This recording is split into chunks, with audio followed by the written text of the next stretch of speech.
between two of the bombshells right after they left the villa regarding who had reached out to whom first. Of course! You put Dylan, Beatrice, Jaden, and Parmida on those upper risers with live microphones in their hands. And the tea is going to spill whether they intended it to or not.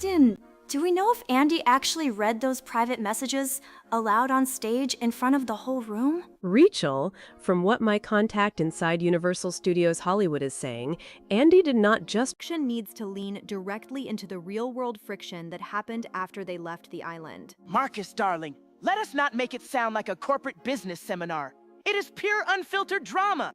These bombshells came into Fiji, threw wrenches into established connections. read them, he brought up the entire timeline directly on stage for the live studio audience to hear. The room reportedly went completely silent before the crowd erupted into loud reactions.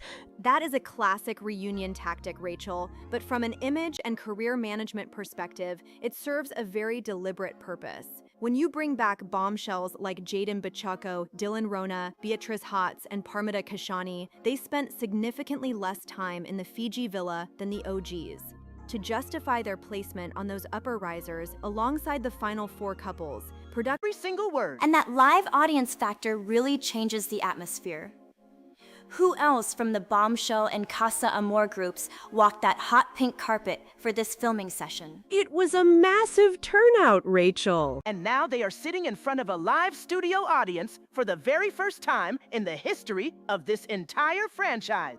You cannot hide behind an edit when there are hundreds of passionate fans sitting 5 feet away from you, gasping at every...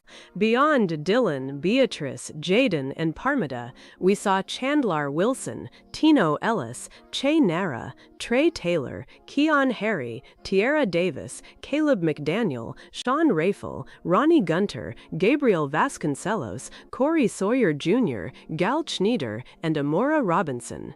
Every single one of them arrived in Universal City for this marathon day of taping on Monday, August 10th. And let us talk about how some of them dressed for completely different planet conventions. We had Soul Dean showing up in skin-tight orange and black tiger stripes as Mama Happy, while Jen Terry went full wisp in champagne chiffon. Then Corbin Mims walks in looking like an extra from a historical drama in a brown, yellow, and maroon striped three-piece suit. I mean, was there a memo, or did everyone just grab whatever was hanging on the nearest rack? Well, Bianca, that fashion contrast is actually symbolic of how disjointed their journeys were outside the villa. Look at the couples who actually attempted outfit coordination compared to those who did not. Bryce Alakai wore a sleek black velvet blazer and front pleat trousers that made him... Marcus, they really capitalized on their momentum coming out of Fiji. Trinity left her job at a hardware store in Newport News, Virginia, to go on the show. And now at 22 years old, looked like a high fashion model, while Trinity Tatum wore that crystal fringe gown reminiscent of iconic Grammys fashion. They looked like a cohesive unit, which fits their status as the Season 8 winners. Speaking of Trinity and Bryce, years old, she is leaving $50,000 richer and officially in a relationship with Bryce. Exactly, Rachel. And Bryce, at 29, bringing his background in construction, DJing, and modeling from Las Vegas and Hawaii into Los Angeles, gives them a very clear platform. Their transition from villa romance to real-world boyfriend and girlfriend status gives them the strongest foundation for longevity, especially with the news that the spin-off series Beyond the Villa has officially been renewed for a 3rd season featuring this exact cast. Oh, please, Marcus! A foundation is great, but let us talk about the couples where the real-world transition is looking a bit more chaotic. Take Ania Harvey and Carl Schmidt. Ania showed up in champagne chiffon, looking stunning, while Carl wore a plum suit with a silver frog pin on his lapel. Zero visual coordination. Now, Ania did post a goofy-eyed video on her social account confirming they are still going strong. TT wore a lipstick red strapless gown, and Casey matched her perfectly with a chocolate brown satin suit featuring a single ruby brooch pinned to his lapel. The word from the set is that their chemistry during the taping reflected that same alignment. But Carl's fashion choices definitely had fans scratching their heads online. Dee, What are you hearing about TD and KC? Because visually, they were one of the few couples who actually matched on that red carpet. That is right, Rachel. They seem to have navigated the transition from Fiji to everyday life much more smoothly than some of their castmates. If you are watching at home right now, drop a comment in our chat and tell us which couple had your favorite red carpet look before this special airs on Peacock on Monday, August 31st. While they are typing, Rachel, we have to address the elephant in the room. Melanie Moreno and Sincere Rhea. Melanie walked in wearing a romantic silver silk gown embroidered with flowers and embellished with rhinestones, looking absolutely Up to the red carpet in a cherry red corseted mini dress, clearly keeping her silhouette split-friendly after her famous villa splits, and the body language between her and Melanie backstage was described by witnesses as icy at best. Kenzie was ready for war, D. You do not hit the unfollow button 24 hours before sitting on a reunion couch unless you are ready to air out every piece of dirty laundry. And let us not forget Kata absolutely ethereal. But we cannot forget the mountain of drama behind them. We had Casa Amor, we had movie night, and of course, the iconic speech from Melanie's mother, who told her tu corazón es sagrado because of how Sincere was acting in the villa. That moment with Melanie's mother was arguably the emotional focal point of the entire season, Bianca. It shifted how the audience viewed Sincere's actions and put massive pressure on their connection. Navigating that kind of public scrutiny once you leave the villa is extraordinarily difficult. When your partner's family speaks out on national television, that leaves a lasting footprint on the relationship. And the tension did not stay inside the villa, Marcus. Right before filming began on August 9th and 10th, Kenzie Annis officially unfollowed Melanie on social media. That sent the fan base into an absolute tailspin online. Kenzie showed up And her Kata Dolls broadcast channel. Kata arrived covered in glitzy bronze sequins next to Zach Georgiou, but her online broadcast channel has been generating non-stop fan discourse for weeks over how she speaks about the other Islanders. Marcus, from an industry perspective, how does the season 8 cast compare to the explosive growth we saw in previous years? Because the numbers Peacock released are massive. 30% of the audience this season were brand new viewers, and the show generated over 4 billion video views across streaming social channels. The growth trajectory is remarkable, Rachel.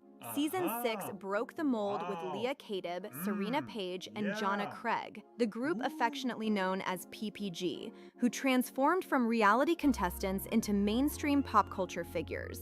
Then Season 7 built on that momentum with fan favorites like Olandria Carthen and Nicholas Vanstenberg.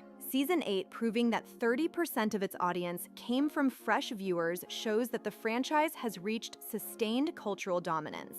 It is no longer just a summer guilty pleasure, it is a springboard for long-term. Teaming up with Ariana Maddox again. Last year during Season 7 was their first time co-hosting together, and now they have perfected the good cop, bad cop routine. Absolutely, Bianca. My sources media careers.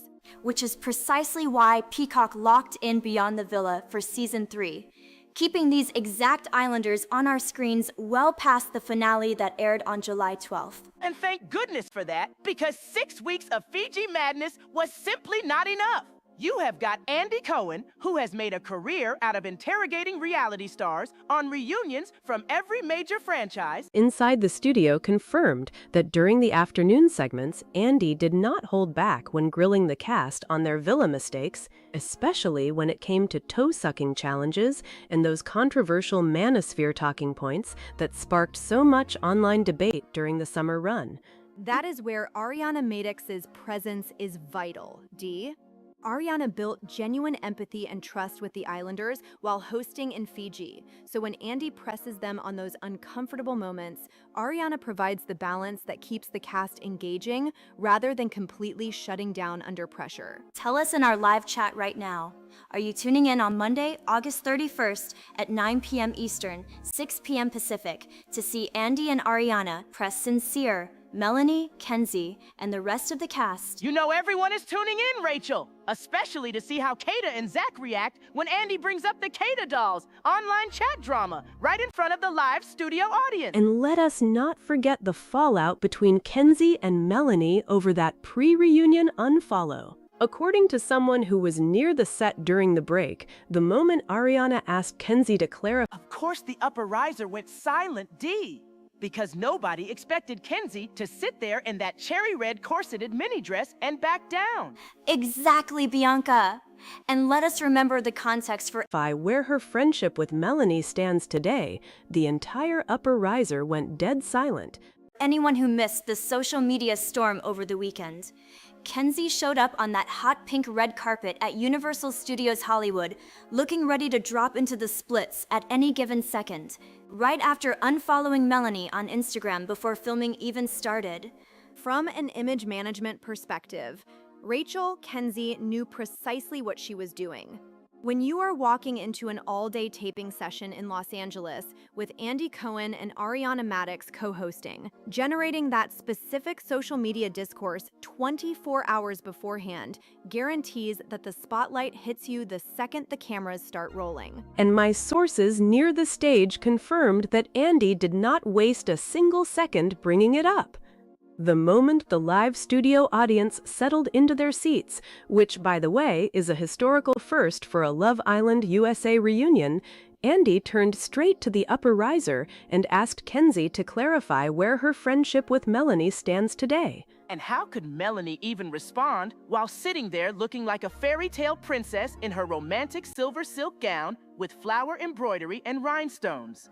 Melanie looked incredible, but you could tell she was reliving all the Villa tension, especially everything with Sincere that led to her mother giving that iconic "Tu corazón es sagrado" speech during the season. That speech was easily one of the biggest moments of Season 8, Marcus. But looking at how Sincere and Melanie navigated that tension on stage, did their body language on the couch reflect a couple that has actually worked through their issues since leaving Fiji back in July? It is complicated, Rachel. When you look at the transition from the villa to the real world, every couple faces a massive adjustment. Sincere and Melanie had intense highs and lows during the 6 weeks of filming, and walking onto a set with an audience of live fans reacting to every sentence adds an extra layer of pressure that very few reality TV couples are equipped to handle. That live audience element really changed the energy in the room. In past reunions like Season 7 or Season 4, the Islanders only had the hosts and each other to react to. But with 30% new viewers joining the fanbase this season and over 4 billion video views across social channels, the crowd in the studio was gasping, cheering, and reacting in real time to every single word spoken on those couches. Oh, the crowd was definitely taking sides, especially when the conversation turned to the fashion chaos on that carpet. I mean, look at how unaligned these couples were. Look at Trinity Tatum and Bryce Alakai compared to everyone else. Trinity walked out looking like $1 million, or at least $50,000 richer, in that Bob Mackie-esque crystal fringe gown that looked just like what Miley Cyrus wore to the 2024 Grammy. She looked phenomenal, Bianca. Trinity went from quitting her job at a hardware store in Newport News, Virginia, to winning Season 8 as a 22-year-old model and makeup artist. Tell us in the chat right now, did Trinity deliver your absolute favorite red carpet look of the entire reunion? What works about Trinity and Bryce from a career alignment standpoint is that they actually looked cohesive. Bryce, at 29, stepped out looking like a Tom Ford model in a sleek black velvet blazer and front pleat trousers. They came out of the villa as official boyfriend and girlfriend, and that visual unity reinforces their brand as the winning couple, which is crucial as they transition into Season 3 of Beyond the Villa. And that renewal for Season 3 of Beyond the Villa is a massive deal for this entire cast.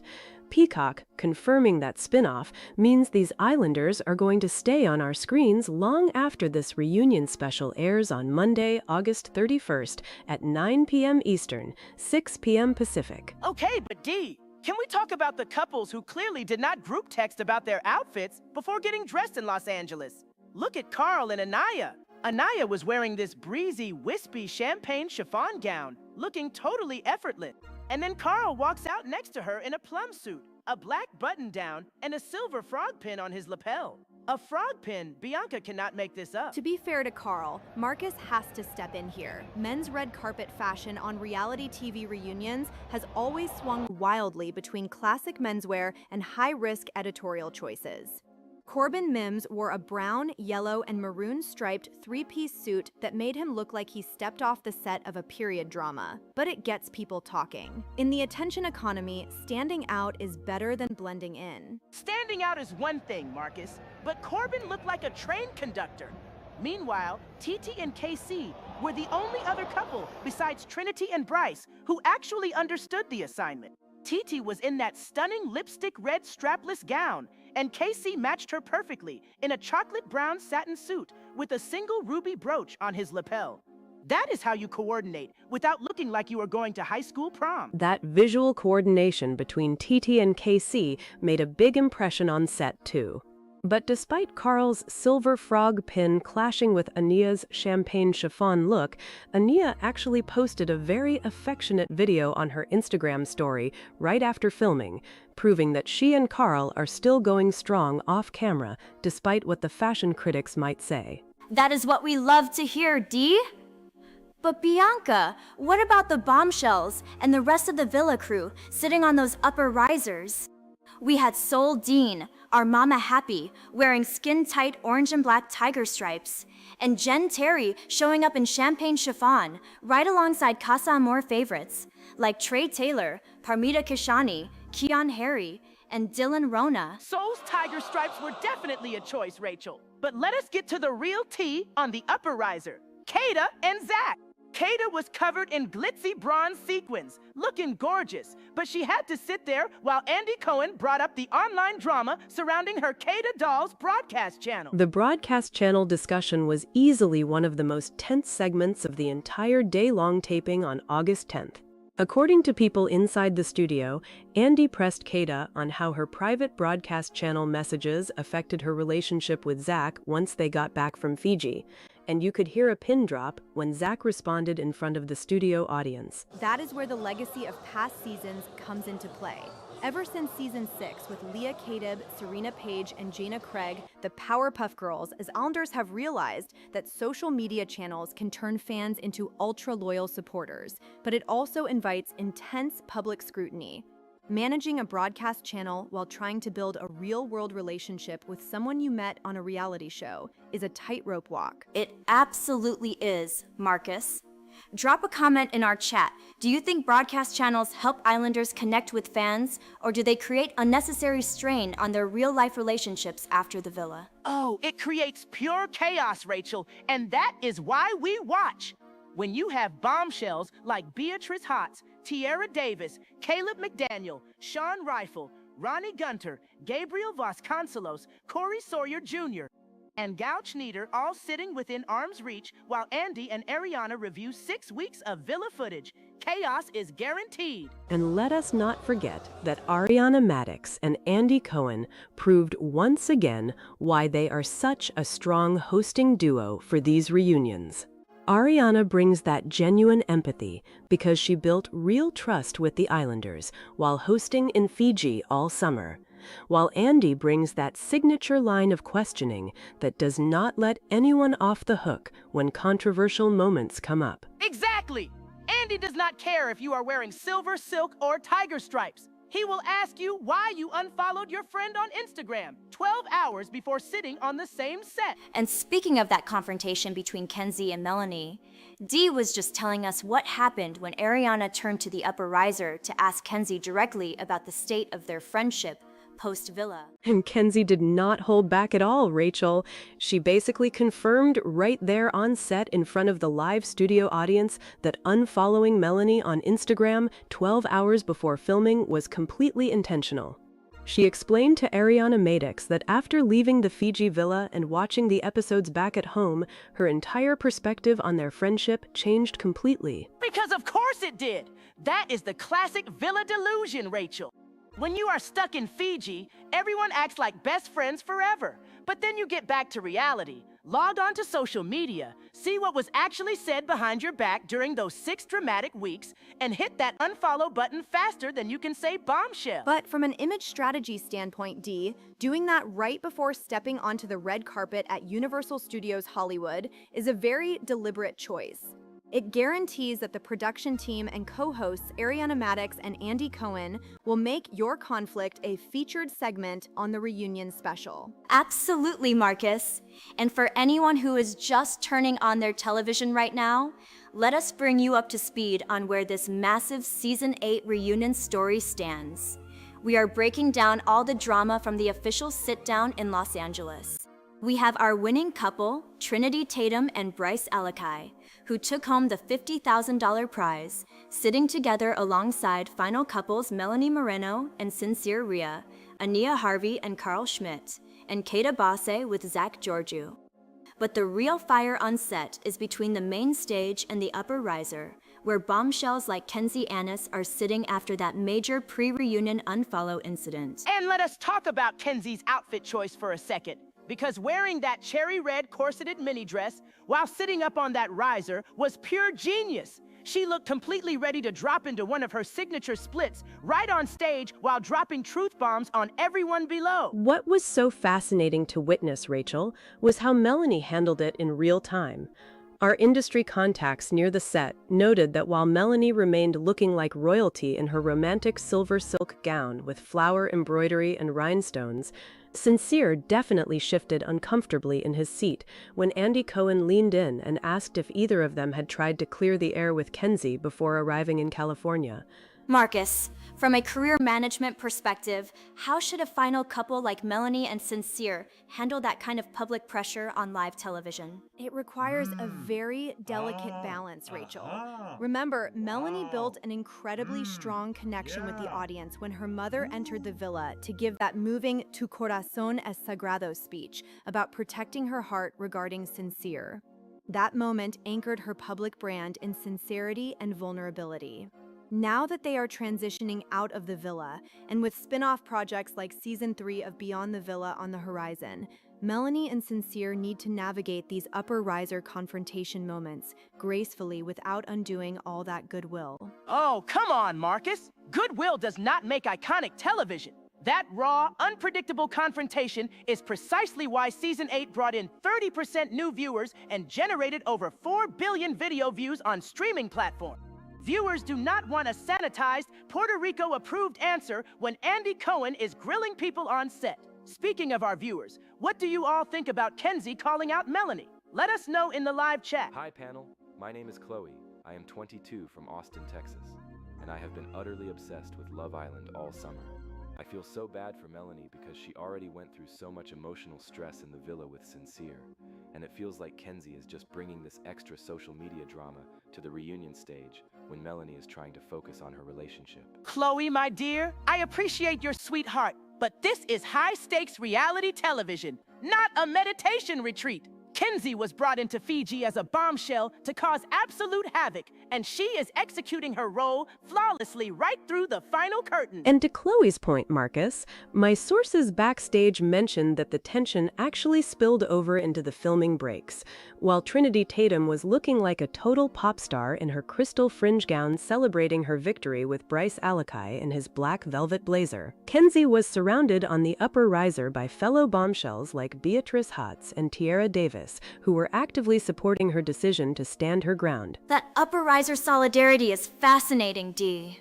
Marcus, when you look at Islanders like Kenzie, or Saul Dean and her tiger stripes, or Jen Terry, who did not reach the top 4, how important is this reunion taping for their long-term industry momentum? It is everything, Rachel. For cast members who left before the finale, this reunion is their single biggest platform to reignite fan interest, secure high-value brand partnerships, and position themselves for future franchise opportunities. Look at how alumni from Season 6, like the Powerpuff Girls, or standout stars from Season 7, transformed their reunion appearances into massive, lasting careers. By taking a clear, bold stance on stage, Kenzie makes herself an indispensable part of the Season 8 narrative. Exactly! And having Andy Cohen co-hosting alongside Ariana Madix is the ultimate pressure cooker. Andy will look someone straight in the eye and ask why they stopped liking photos on social media 12 hours ago, and he will not let them dodge the question. That is why this co-hosting pair works so brilliantly, Rachel.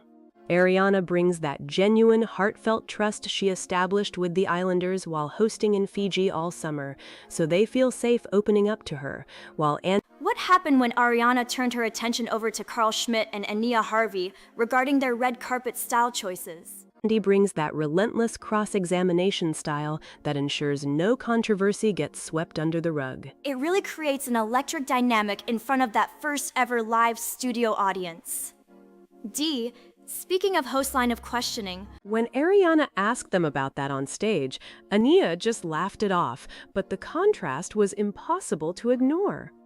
Carl walked out in a deep plum suit with a black button-down and a silver frog pin pinned right on his lapels, while Ania was wearing a wispy, sandy sheer champagne chiffon gown. They looked like they were attending two completely different red carpet events in Los Angeles. But here is the tea from behind the scenes.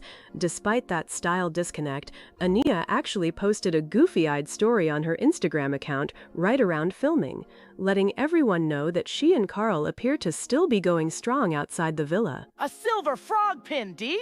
Seriously, if my man showed up to our first major televised reunion looking like a plum-colored amphibian while I was floating around in elegant champagne chiffon, we would be having a full-blown emergency meeting in the holding room. I love that they are still together, but visually, it was complete chaos. It really highlights how unaligned this cast was when they showed up at Universal Studios Hollywood. Almost nobody coordinated. But Bianca, from an image standpoint, that lack of coordination actually works in their favor. They are building separate brand portfolios while still maintaining their relationship status. That is such an insightful way to look at it, Marcus. Though speaking of outfit coordination, there was one single post-show. In Season 8, these Islanders are trying to establish individual brand identities outside of their couple persona.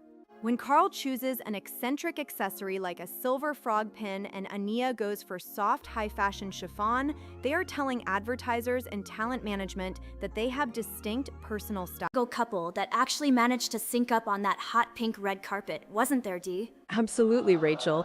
The only real glimmer of fashion coordination came from TT and KC. TT stepped out in a stunning lipstick red strapless gown, and Casey perfectly complemented her in a chocolate brown satin suit. And to tie it all together, he wore a single ruby brooch pinned directly to his lapel that matched the exact shade of her dress. Among 30 cast members arriving at Universal City, they were the only duo that looked like they actually texted each other before leaving the hotel. Thank goodness for TT and KC, because otherwise it was every Islander for themselves. I mean, look at Corbin Mims.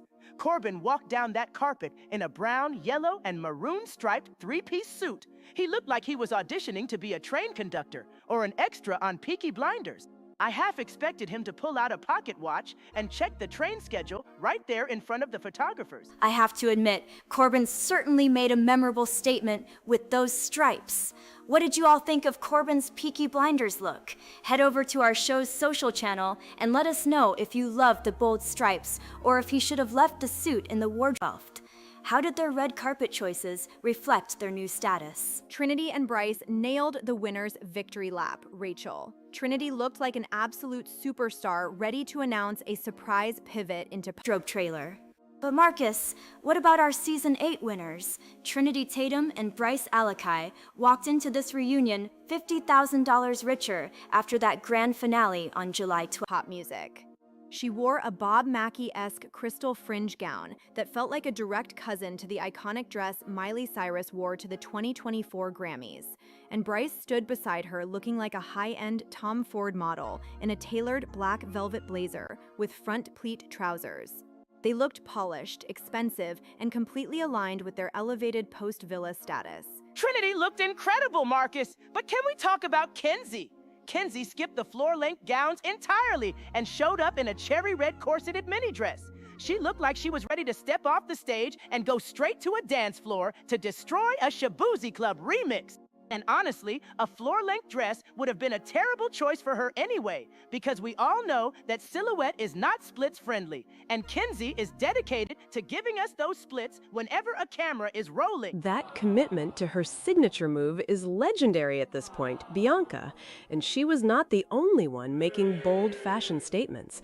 We saw Kata Basse covered in glitzy bronze sequins, while Everything Bagel Jen Terry chose wispy champagne chiffon similar to Anya's look. Then you had Melanie Moreno in Across the entire lineup is incredible.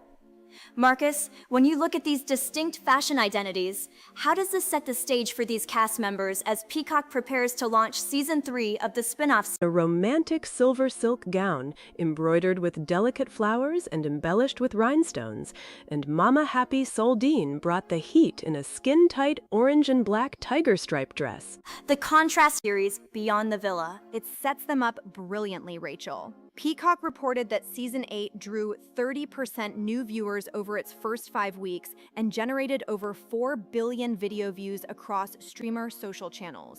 That massive audience engagement is exactly why Beyond the Villa was renewed for a 3rd season featuring this specific cast.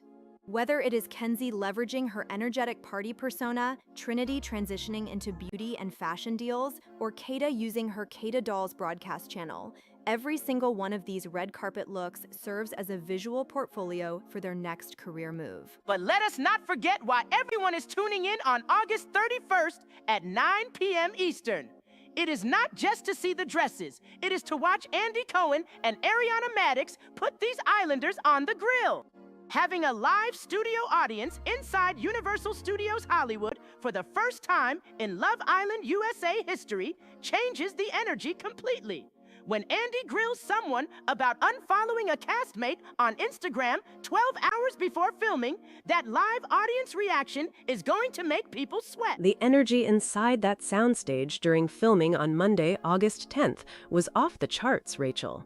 Having all those Islanders in one room, from Upper Risers bombshells to the final 4 couples, created constant drama. We saw everyone there: Chandler Wilson, Tino Ellis, Che Nera, Trey Taylor, Parmetta Kashani, Keon Harry, Jaden Bachako, Dylan Rona, Beatrice Hotz, Zach Giorgio, Tierra Davis, Caleb McDaniel, Sean Rifle, Ronnie Gunter, Gabriel Vasconcelos, Corey Sawyer Jr., Gal Schneider, and Amora Robinson. That is an unbelievable gathering of reality stars on one stage.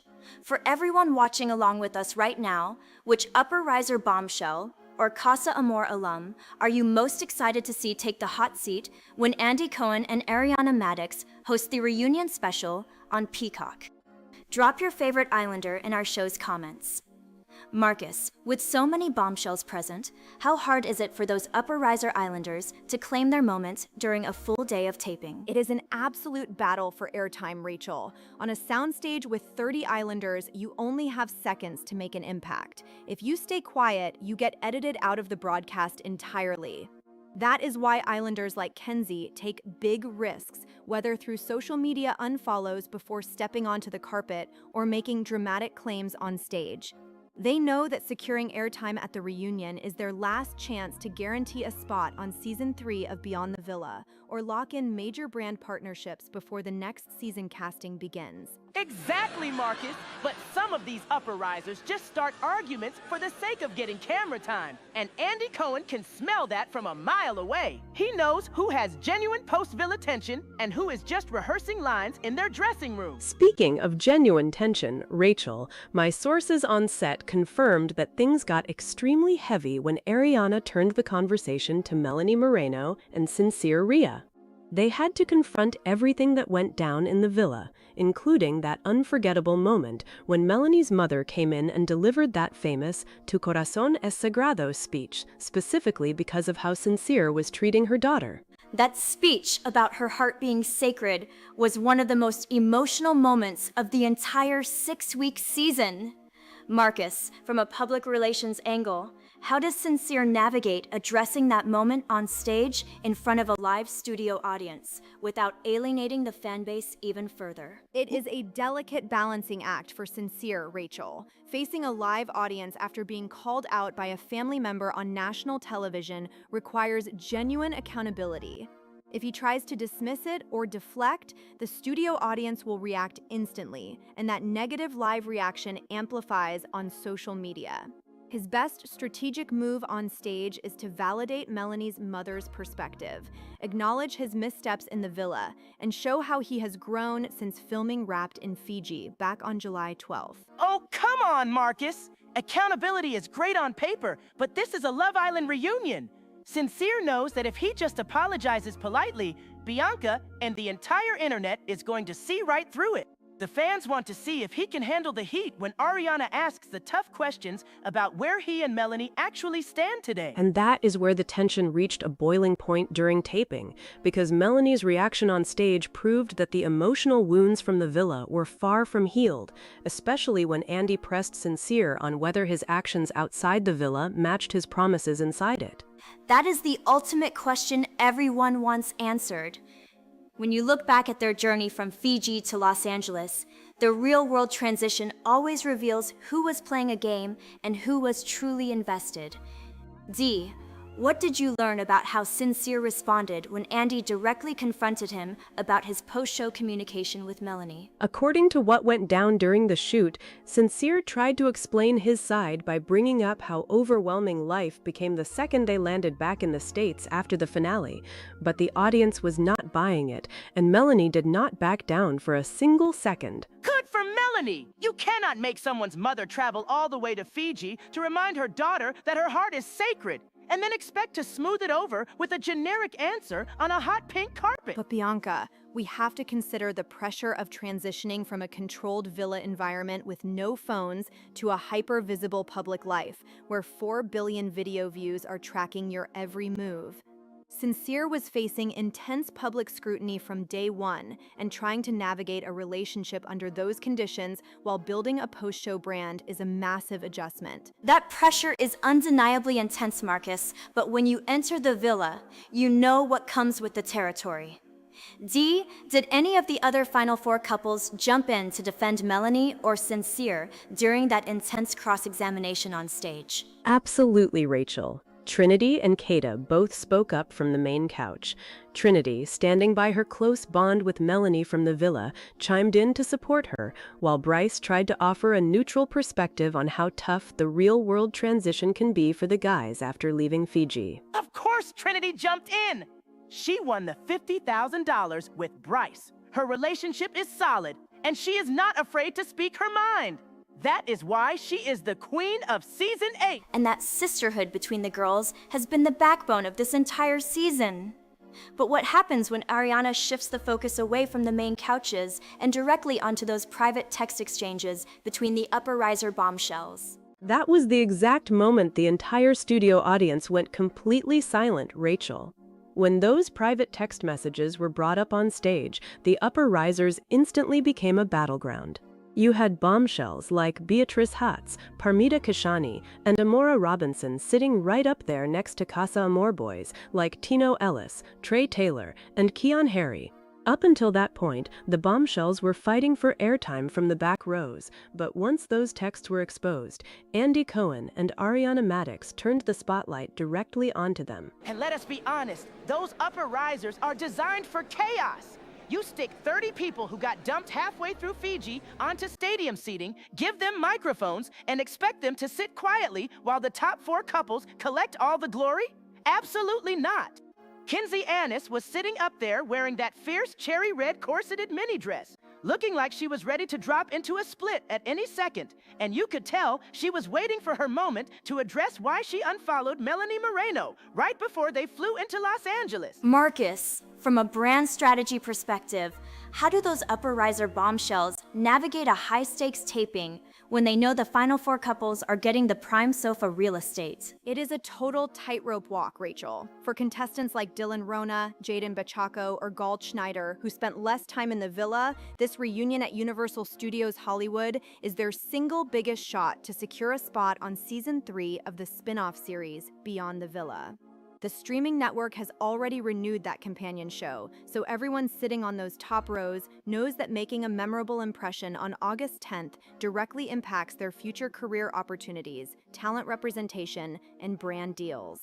But if you come across as too aggressive or desperate for clout, the live audience turns on you instantly. And that live studio audience was reacting in real time. Marcus, remember, this is the very first time in franchise history that they taped a reunion in front of a live crowd. Previous reunions, like Season 4 or even Season 7 when Ariana and Andy co-hosted, were filmed in closed sets. Having passionate fans sitting just feet away from Islanders like Sincere Rhea, Caleb McDaniel, or Corbin Mims changed the entire energy in the room. Whenever Andy grilled someone about post-villa text messages or unconfirmed social media fallout, the crowd would gasp or cheer. Oh, the crowd definitely took sides, especially when Kata Bossy was put on the spot about her broadcast channel drama. Her group, the so-called Kata Dolls, has been causing an absolute uproar online for weeks. While Kata was sitting there on the main sofa, wrapped in bronze sequins, next to Zach Georgiou, people in the audience were waiting to see if she would address the tension between her supporters and the rest of the cast. Bianca here thinks if you are going to launch a broadcast channel, you have to be ready for the heat when the reunion lights turn on. What do you think at home? Do you feel broadcast channels add unnecessary drama to these real-world transitions? Or are they just harmless fan fun? Let us know in the comments section. D, what actually came out on stage regarding those bombshell text threads? Did anyone try to deny what was written? Nobody could deny it, Rachel, because the production team had the receipts ready. When Ariana brought up the messages exchanged between bombshells like Chandler Wilson, Che Nera, and Gabriel Vasconcelos, it became clear that several Islanders had been talking behind each other's backs ever since wrapping up filming back on July 12th. Some of the bombshells felt left out of post-show group chats, while others were accused of leaking private details to fan pages before the August 9th red carpet. You have to look at the historical context of how this franchise operates now. Ever since Season 6, when the iconic trio of Leah Kadeb, Serena Page, and Jonna Craig established that massive social media footprint, every single Islander entering the villa knows the post-show potential. We saw it last year in Season 7 with Olandria Carthen and Nicholas Van Stenberg turning their appearance into long-term media presence. Now, with Season 8 pulling in 30% new viewers across its first 5 weeks and generating over 4 billion video views on social platforms, the financial stakes are higher than ever before. Higher stakes, but zero outfit coordination. Can we talk about the fashion disasters on that hot pink red carpet for a second? Carl Schmidt showed up in a plum suit with a black button down and a silver frog pin on his lapel. A frog pin, Rachel! Meanwhile, Ania Harvey was walking right beside him looking like a goddess in wispy champagne chiffon. They looked like they were attending 2 completely different events in 2 different time zones. But Bianca, despite that wild outfit disconnect, Ania posted a very affectionate video story on her account, confirming that she and Carl are still going strong outside the villa. So maybe the fashion clash does not matter as long as the relationship is intact. Please, Rachel! Look at TD and Casey Chandler. They were the only couple on that entire red carpet who actually bothered to coordinate their wardrobe. TD wore that stunning lipstick red strapless gown, and Casey matched her perfectly in a chocolate brown satin suit with a single ruby brooch on his lapel. That is how a power couple presents themselves when 4 billion eyes are watching. To be fair to Carl and Ania, image alignment takes time after leaving Fiji. They were thrown straight into a high-pressure environment with public votes, controversial challenges, and the intense scrutiny of Casa Amor. Now that they are navigating the real world, brand management and stylistic coordination usually develop over time, especially as they prepare for filming commitments on Beyond the Villa Season 3. And speaking of wardrobe choices reflecting personalities, look at how Corbin Mims arrived. Corbin walked down that Universal City red carpet wearing a brown, yellow, and maroon striped three-piece suit. People in the press area were joking that he looked either like a 19th century train conductor or an extra straight off a historical drama set, yet he wore it with absolute confidence alongside fellow bombshells like Tiara Davis and Sol Dean. Sol Dean, whom everybody calls Mama Happy, showed up in skin-tight orange and black tiger stripes. Talk about making a bold statement. You had Sol in tiger stripes, Jen Terry in champagne chiffon, and then Melanie Moreno in a romantic silver silk gown embroidered with flowers and embellished with rhinestones. It was a complete fashion free-for-all.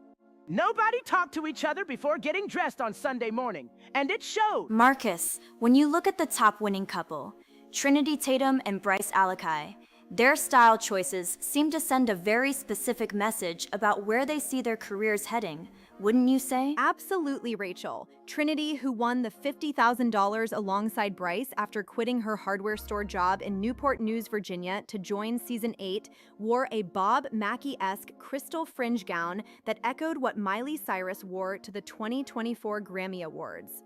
It signaled a clear move toward high-fashion red carpets and mainstream pop culture crossover. Meanwhile, Bryce, who is 29 and works as a DJ, model, and producer in Los Angeles after previously working in construction, looked like a classic Tom Ford model in a black velvet blazer and front pleat trousers. Their image strategy is polished, cohesive, and clearly designed for longevity beyond reality television. That contrast between Trinity and Bryce's polished presentation and the raw tension on stage made for an unforgettable filming day on August 10th. When Andy Cohen leaned in to ask sincere Rhea about his difficult transition out of the villa and how he handled the criticism following Melanie's mother's famous speech, you could hear a pin drop in that studio. Because Sincere knew he was on the hot seat.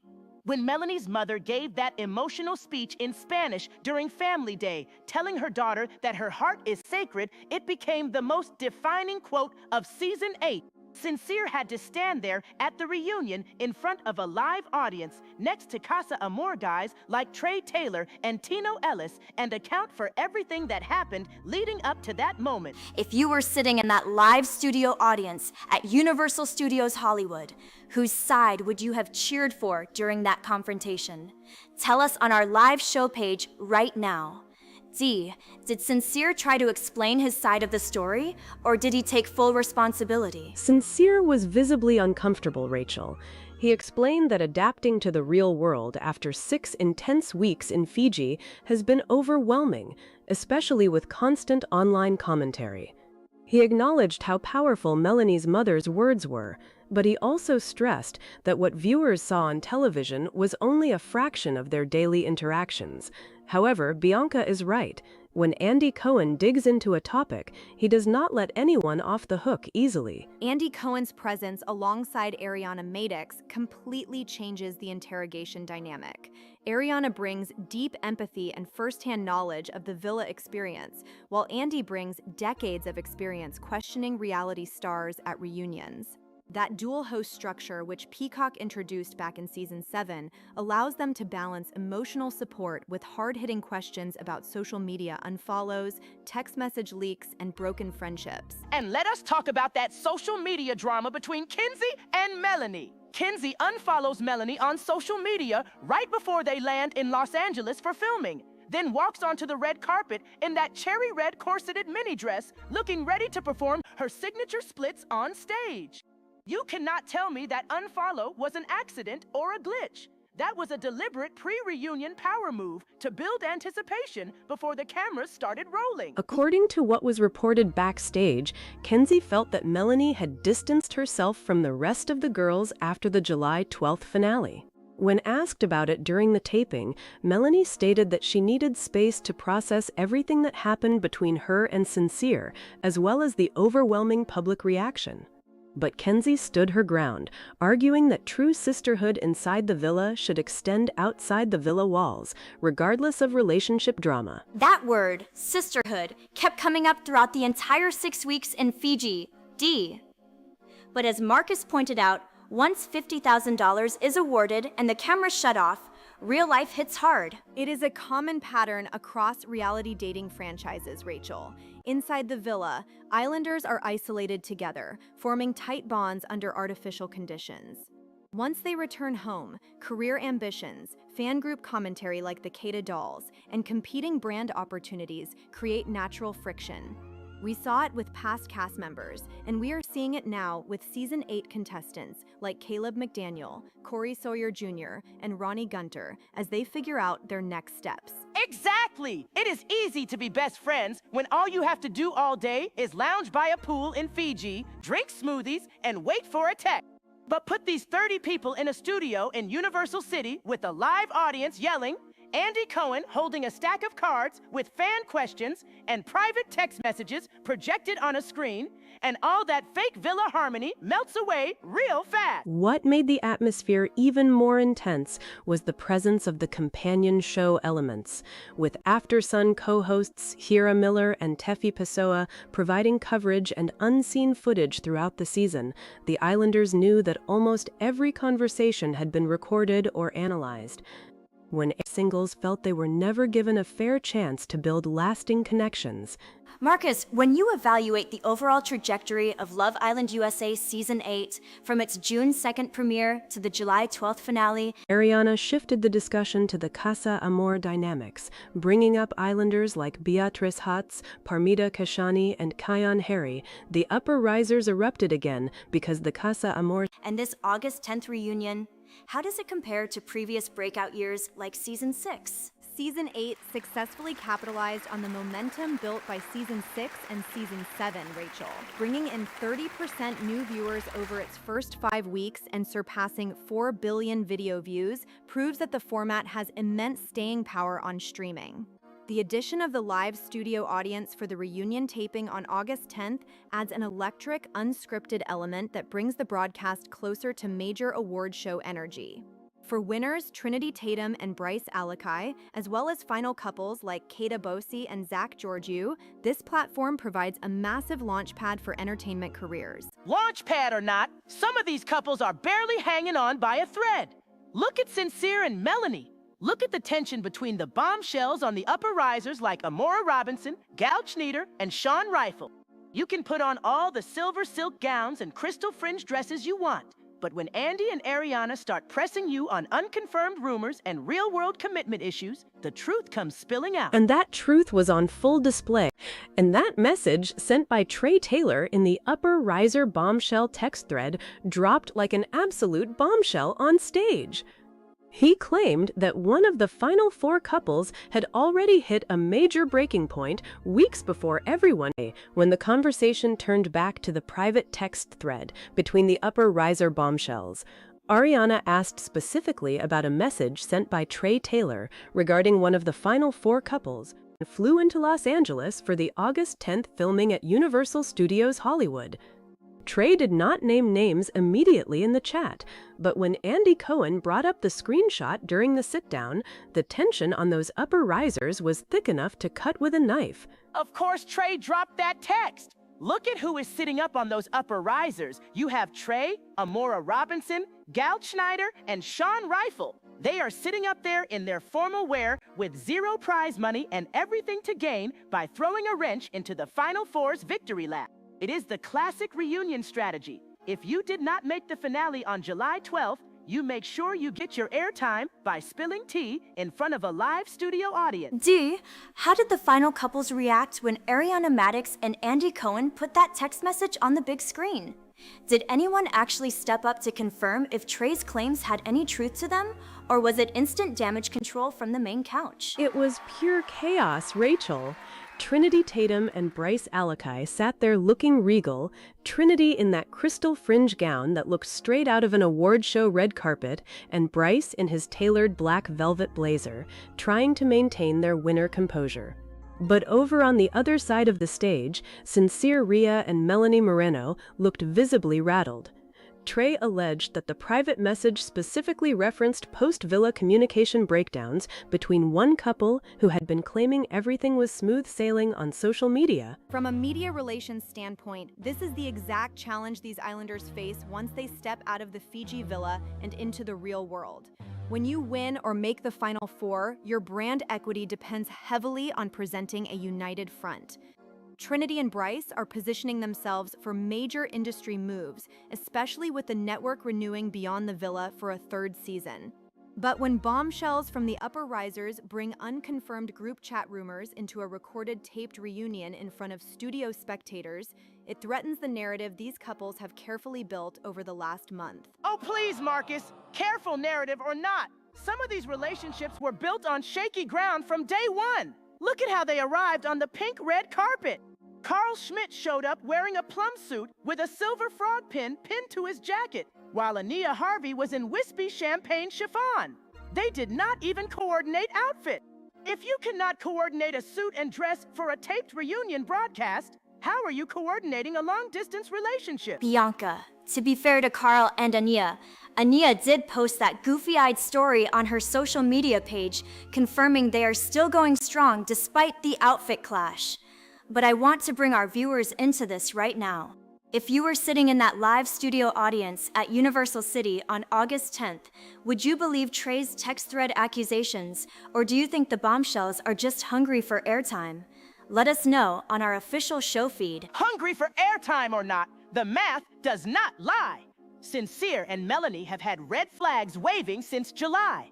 Do not forget that Melanie's mother literally had to enter the villa during Family Week to give that famous "Tu corazón es sagrado" speech because Sincere was stirring up so much uncertainty. You do not get a maternal intervention on national television if everything is fine and dandy. And Andy Cohen went directly for that point during the taping. He asked Sincere point blank if he had honored the advice from Melanie's mother once they left Fiji. Sincere insisted that he and Melanie have been working through their real-world adjustments privately, but Melanie's facial expressions during the exchange told a very different story.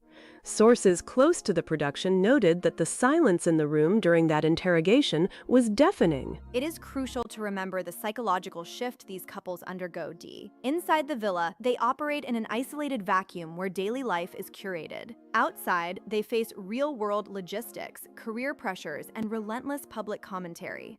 Sincere and Melanie are navigating an enormous transition under a spotlight that has only grown brighter.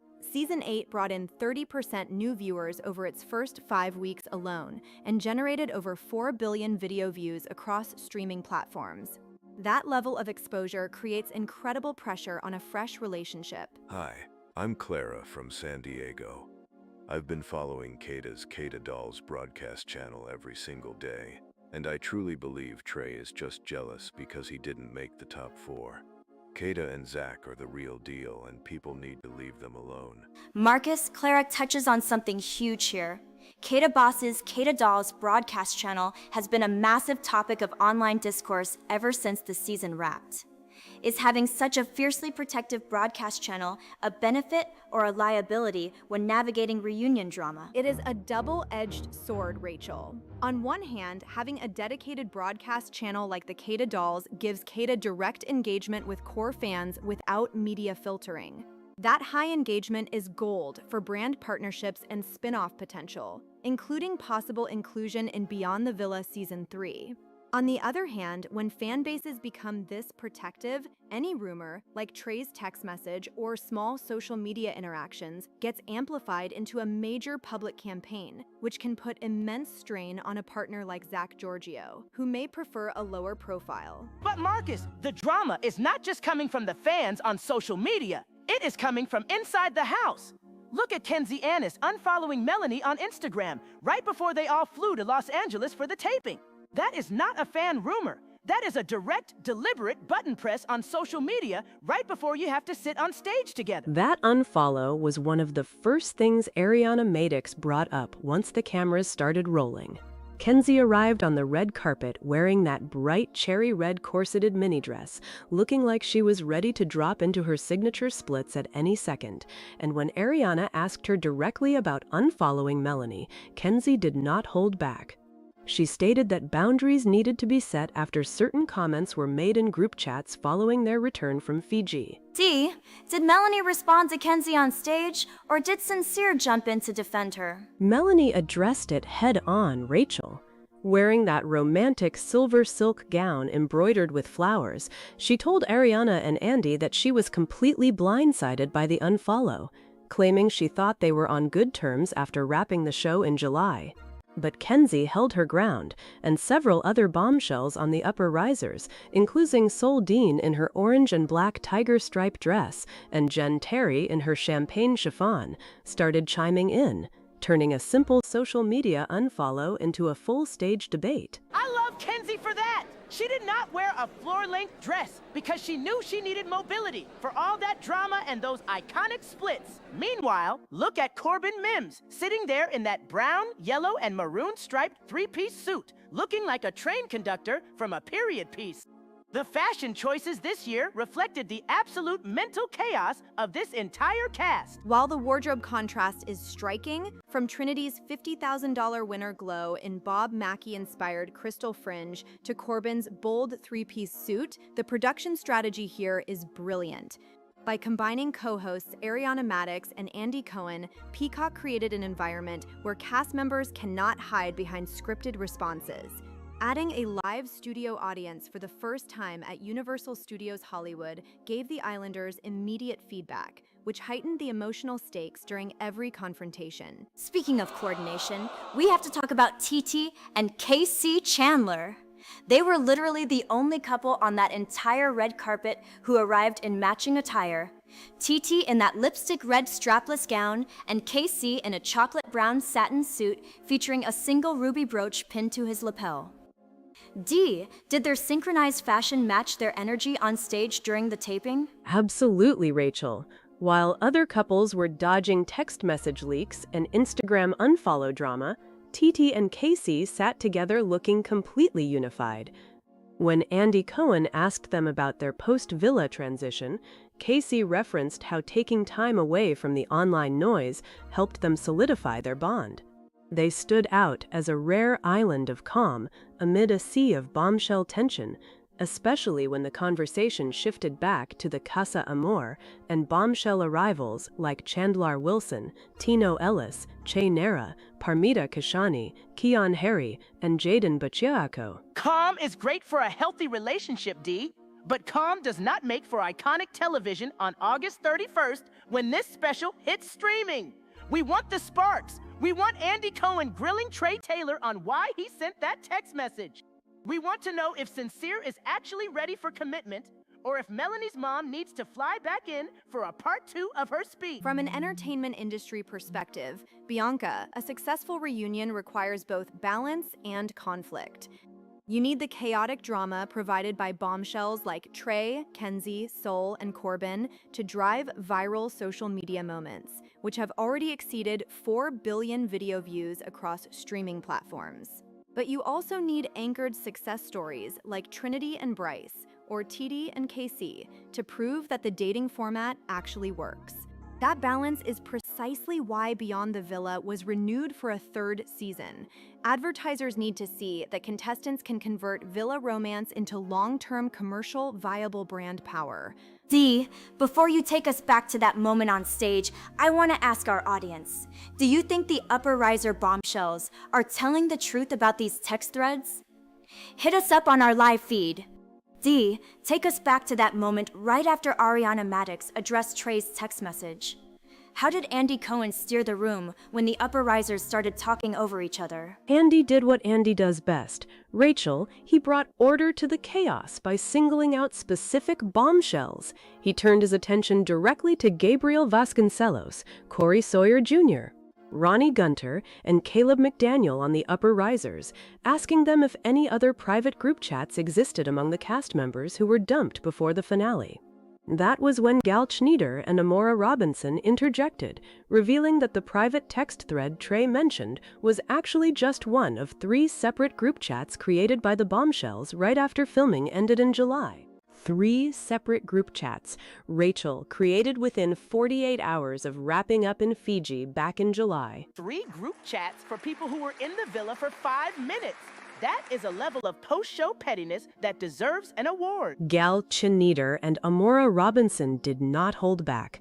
They revealed on stage that one chat was strictly for the early Casa Amor exits like Tino Ellis, Che Nara, and Chandler Wilson. Another was for the mid-season bombshells including Parmida Kashani, Keon Harry, Jaden Bachioko, and Dylan Rona. And the third chat was the infamous one where Trey Taylor dropped those screenshots right before everyone landed in Los Angeles for red carpet arrivals. From a brand strategy standpoint, this split dynamic among the upper risers makes complete sense, Bianca. When you are dumped before the final weeks, your window to secure airtime during a reunion taping is tiny. Creating alliances in private message threads before walking into Universal Studios Hollywood is literally how former Islanders attempt to orchestrate moments on air. Please, Marcus, do not give them that much credit for strategic genius. They were just sitting in their hotel rooms trading shade because they were jealous of the final 4 couples sitting down on those comfortable velvet couches. D. How did Andy Cohen and Ariana Madix react when Gal and Amora threw that information out to the entire studio audience? Andy immediately leaned in. Rachel.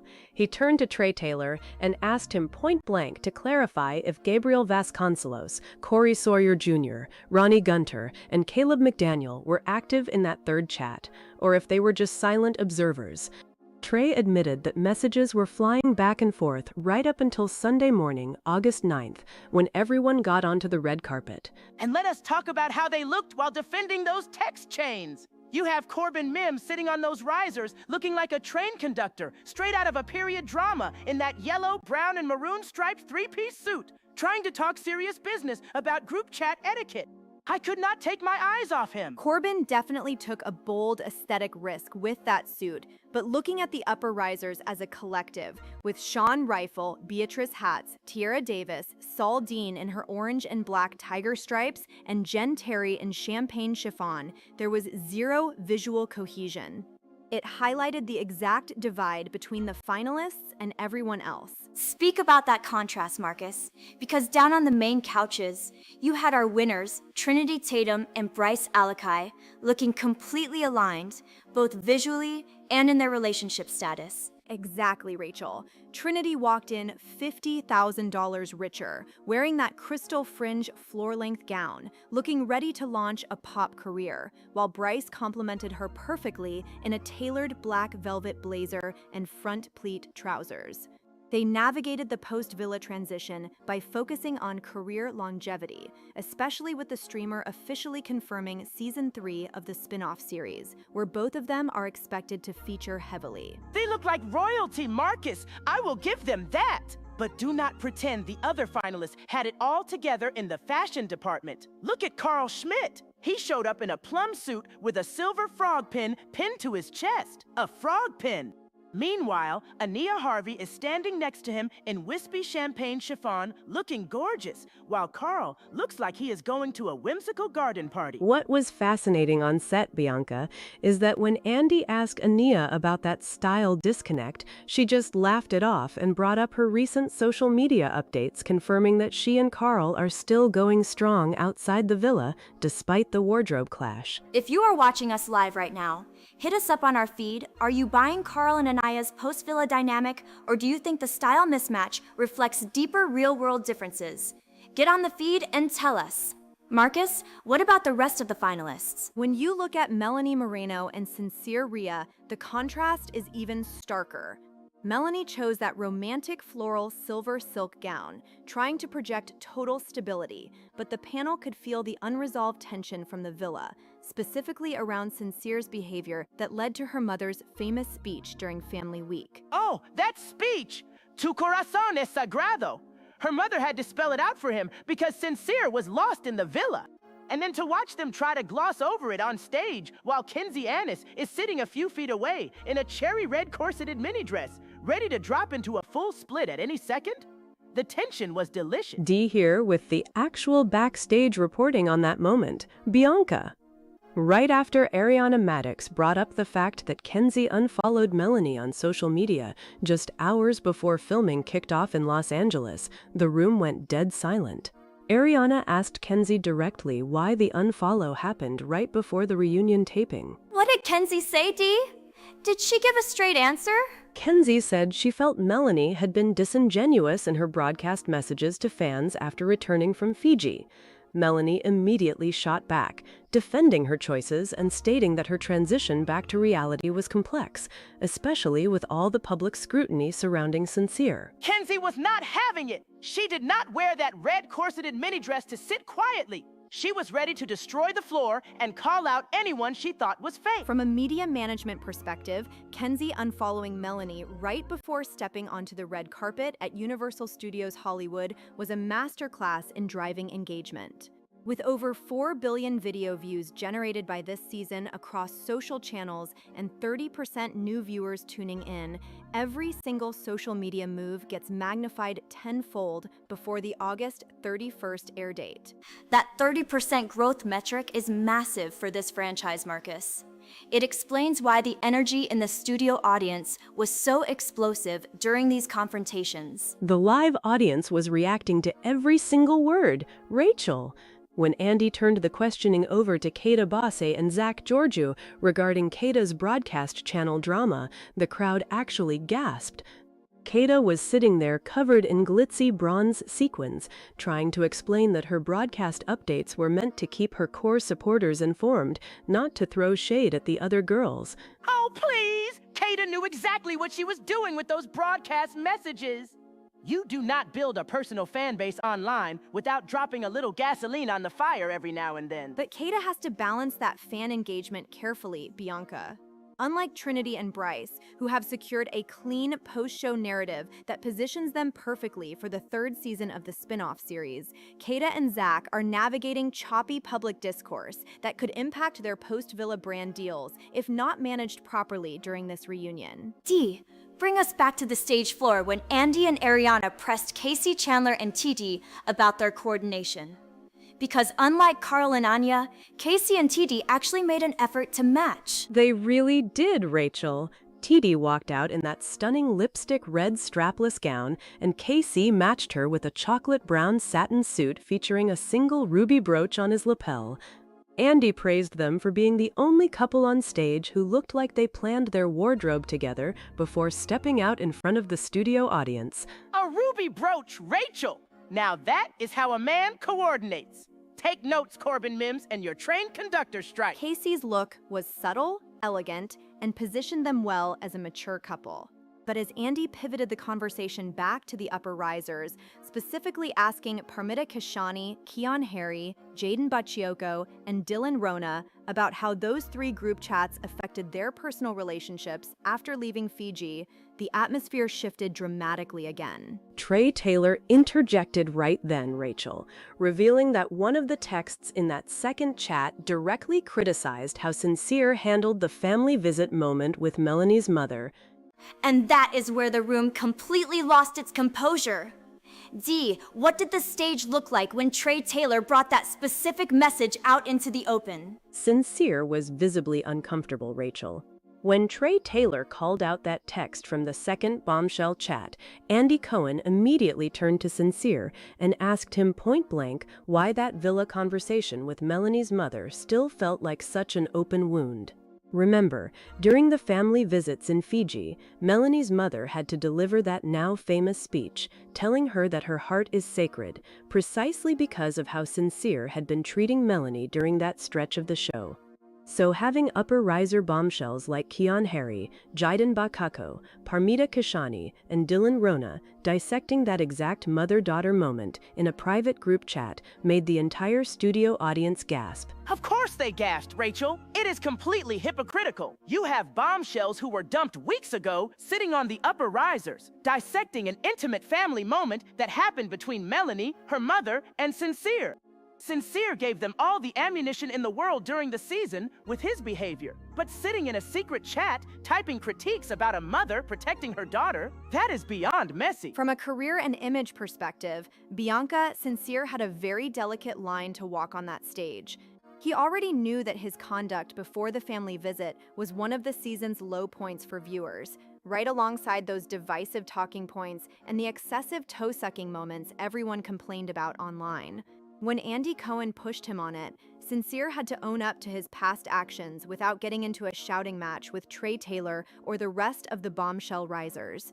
If he reacted aggressively, it would only confirm the negative narrative surrounding him and damage his post-show image alongside Melanie. That is such a critical point, Marcus. And let us not forget, Melanie was sitting right next to Sincere on that couch in that breathtaking romantic silver silk gown, embroidered with flowers and embellished with rhinestones. D, how did Melanie react when the co-host brought her mother's words back into the conversation? Melanie handled it with incredible composure, Rachel. She acknowledged that hearing her mother speak those words on national television was a deeply emotional turning point for her in Fiji. But she also made it clear on stage that what happened inside the villa was between her, Sincere, and her family, not something for a second group chat of former cast members to gossip about behind their backs. Ariana Maddox stepped in right there to validate Melanie, reminding everyone that family visit moments carry massive emotional weight outside the game. Good for Melanie! But let us be real. Sincere is lucky she is as forgiving as she is. Sincere's actions in the villa made that speech necessary in the first place. If you cause the drama that brings a mother to tears on national television, you do not get to be surprised when people talk about it. Though I will give credit where it is due, Sincere did not try to deny his missteps when Andy Cohen pressed him in front of the studio audience. Which was his only smart move, Bianca. In reality television reunions, defensiveness usually backfires, especially when co-hosts like Andy Cohen and Ariana Maddox are running the desk. By acknowledging his past mistakes regarding Melanie and her family, Sincere managed to keep the focus on their current status as a Final Four couple, rather than prolonging a hostile argument with Trey Taylor or Keon Harry. And for viewers who are watching us live right now, jump into our studio chat and let us know. Do you think Sincere has genuinely redeemed himself after that Villa family visit? Or are you siding with the upper risers on this one? Marcus, looking at Melanie and Sincere as a brand and public couple, where do they stand after this reunion filming? They are in a fascinating position, Rachel. Out of the 4 final couples, Trinity Tatum and Bryce Alakai, Kata Boss and Zach Giorgio, Ania Harvey and Carl Schmidt, and Melanie and Sincere have undoubtedly faced the most public scrutiny. Trinity and Bryce came out as the winning couple with $50,000, clear career momentum, and a guaranteed spot in Season 3 of Beyond the Villa. Melanie and Sincere, on the other hand, are working through real-world emotional baggage while under an intense public microscope. How they handle these post-show public appearances directly dictates whether brand partnerships will view them as a viable long-term couple. Look at their red carpet styling compared to the others, Marcus. Melanie showed up looking like a fairy tale princess in silver embroidery, and Sincere was right there trying to match her energy. But then you look across the red carpet at Carl Schmidt and Ania Harvey. Carl in a plum suit with a black button down and a silver frog pin that made no sense next to Ania's wispy champagne chiffon dress. Commitment to fashion coordination clearly proved challenging outside the villa for most of these couples. That contrast was so visible on the carpet at Universal Studios Hollywood. Bianca, the only couple who truly nailed complete outfit coordination from head to toe, were Titty and Casey Chandler. Titty in that lipstick red strapless gown, and Casey in his chocolate brown satin suit with that single ruby brooch pinned to his lapel. Andy Cohen specifically praised them for looking like the only pair who actually planned their wardrobe together before stepping out. They looked absolutely immaculate, D. But speaking of style, disconnects, and post-villa relationships, what about Carl and Ania? Marcus, despite that fashion clash on the red carpet, they posted that goofy-eyed video on Ania's social media account showing they are still going strong. How does that fit into their overall post-show trajectory? It shows that authenticity still resonates with the audience, Rachel. Even if Carl's plum suit and silver frog pin raised eyebrows on the red carpet, Their lighthearted social media presence keeps fans invested. In this franchise, post-show longevity is not just about red carpet polish. It is about keeping the core audience engaged across streamer social channels, which have already pulled in over 4 billion video views this season alone. A frog pin, Marcus! I still cannot get over a silver frog pin on a plum suit. But fine, if Goofy videos are keeping Carl and Anaya together while other cast members are busy leaking private group chats, then good for them. At least they are not starting pre-reunion drama like Kenzie Annis unfollowing Melanie right before filming. And that unfollow was another major topic Andy Cohen brought up during taping, Bianca. Kenzie walked out on that red carpet in her cherry red corseted mini dress, looking ready to drop into one of her signature splits at any second. And when asked about unfollowing Melanie on Instagram, she did not back down. She admitted on stage that seeing certain post-Villa comments and social media dynamics made her take a step back from Melanie online before they even arrived in Los Angeles. The drama simply did not pause for a single second between July 12th and August 9th. If you are sitting at home enjoying this breakdown, make sure to send us your thoughts using our show hashtag. Marcus, when you look at cast members like Kenzie Annis, who pulled in massive social media attention despite not making the Final Four, how critical are these reunion moments for securing spots on spin-off shows like Beyond the Villa? It is everything, Rachel. The spin-off series Beyond the Villa has been officially renewed for a third season by the streamer, and cast selection relies heavily on who brings organic engagement and unfiltered drama. Winners Trinity Tatum and Bryce Alakai are obvious locks because of their $50,000 victory and polished image. Trinity looking like Miley Cyrus at the 2024 Grammys in that crystal fringe gown, and Bryce looking like a Tom Ford model in black velvet. But secondary personalities like Kenzie, Sol Dean in her orange and black tiger stripes, and even Corbin Mims in his three-piece train conductor suit are fighting for airtime to guarantee their place in the broader network ecosystem. Corbin Mims looked like he stumbled off the set of a period drama, Marcus. But you are right. Every single bombshell on those upper risers, from Gabriel Vasconcelos and Corey Sawyer Jr. to Ronnie Gunter and Caleb McDaniel, knew that this first ever live studio audience taping was their final shot to leave a mark before season 8 officially airs on August 31st. And the upper risers took full advantage of every second. Bianca. When Andy Cohen and Ariana Madix pressed the group about those 3 separate group chats, it was not just Trey Taylor speaking up. Gal Schneider and Amora Robinson were the ones who originally laid out the timeline of how those messages started circulating after Fiji, while Che Nara, Tino Ellis, Chandler Wilson, and Tierra Davis sat nearby listening to the fallout. And right as Andy Cohen turned his attention toward Kata Bosa to ask how her broadcast channel drama fit into the bombshell group chats, Kata Boss did not back down for a single second. She defended her broadcast channel drama right in front of the live studio audience, insisting her followers were just looking out for her after everything that transpired in the villa.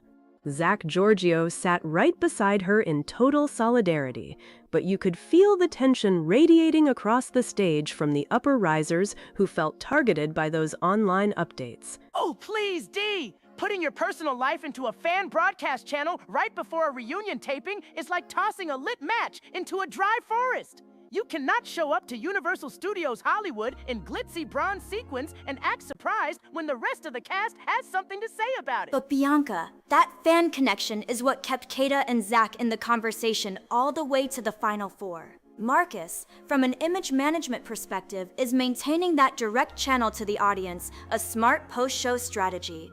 Or does it just create friction with the rest of the cast? It is a double-edged sword, Rachel. Building a direct line of communication with 30% of those new viewers who joined during Season 8 helps solidify long-term career opportunities, especially with Season 3 of the spin-off show coming up. But when you share details touching on private group chat rumors, it puts your fellow Islanders on the defensive before anyone even steps onto the red carpet. Exactly, Marcus, and Andy Cohen did not let that slide. He asked Kata how her broadcast updates aligned with those 3 separate group chats that Gal Schneider, Amora Robinson, and Trey Taylor brought up. Ariana Madix chimed in too, asking if the online commentary made it harder to rebuild trust now that everyone is out in the real world. Rebuild trust? D. Half of these people unfollowed each other on social media before hair and makeup even started on August 9th. Look at Kenzie Annis in her cherry red corseted mini dress, doing her signature splits on the carpet while completely ignoring the drama surrounding her pre-reunion unfollow of Melanie Moreno. Nobody on those risers came to make peace. Hi everyone, I am Taylor from Ohio, and I have been watching every single minute of this stream since morning. I honestly think Kata was just being authentic with her day one fans. But do you think all this group chat drama is going to ruin the final four couples' chances on the new season of the spin-off show? Thank you for watching, Taylor from Ohio.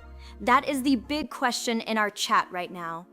Bianca, does Taylor have a point about authenticity, or is this drama spilling over into their real lives? Taylor, I love the enthusiasm, but authenticity does not mean airing Villa baggage on a public forum 24 hours before a taped sit-down. The real test is how these couples handle the pressure once the cameras stop rolling at Universal City. And that transition is where things get fascinating, Rachel. While Kata and Zach defended their corner, Ania Harvey and Carl Schmidt sat nearby looking totally unbothered by the upper riser noise. Even though their red carpet style was a complete clash, Ania in wispy champagne chiffon and Carl in that plum suit with the silver frog pin, Ania posted a goofy story on her social media account confirming they are still going strong. That contrast is key, Dee. Carl and Anya had a fashion mismatch, but they are demonstrating a united front where it counts. Compare that to the winners Trinity Tatum and Bryce Alakai, who took home the $50,000 grand prize. Trinity looked like a pop star in her crystal fringe gown, while Bryce gave high fashion energy in his black velvet blazer, capitalizing on 4 billion video views across social platforms. Matching or not, TD and Casey Chandler were the only ones who actually coordinated on that red carpet with her red gown and his ruby brooch. But fashion aside, the real question is how Andy Cohen and Ariana Madix pivot from broadcast drama to the fallout between Melanie Moreno, Sincere Rhea, and the upper risers over that iconic family visit speech. That is where the entire energy in the room shifted, Bianca. What did you see from the live studio audience reactions during that confrontation, Dee? The audience went completely silent when Andy Cohen brought up Melanie's mother's speech from the villa. Sincere Rhea had to address how that moment affected his standing with Melanie's family, especially after upper riser bombshells like Trey Taylor, Corbin Mims, and Ronnie Gunter spent weeks discussing it in those private text chains. Sincere handled that interrogation with maturity on stage, Rachel. He knew his public redemption depended on showing respect for Melanie's family while clarifying where he stands today. In a high-stakes setting with a live audience for the first time in show history, every word mattered for his long-term image. Maturity or damage control, Marcus? Because when Melanie stepped out in that silver silk gown embroidered with flowers, she did not look ready to brush those comments under the rug. She looked ready to demand accountability from every bombshell on those top rows, from Gabriel Vasconcelos to Corey Sawyer Jr. And that accountability is why Ariana Madix and Andy Cohen pressed the upper risers on why those private group chats were created in the first place.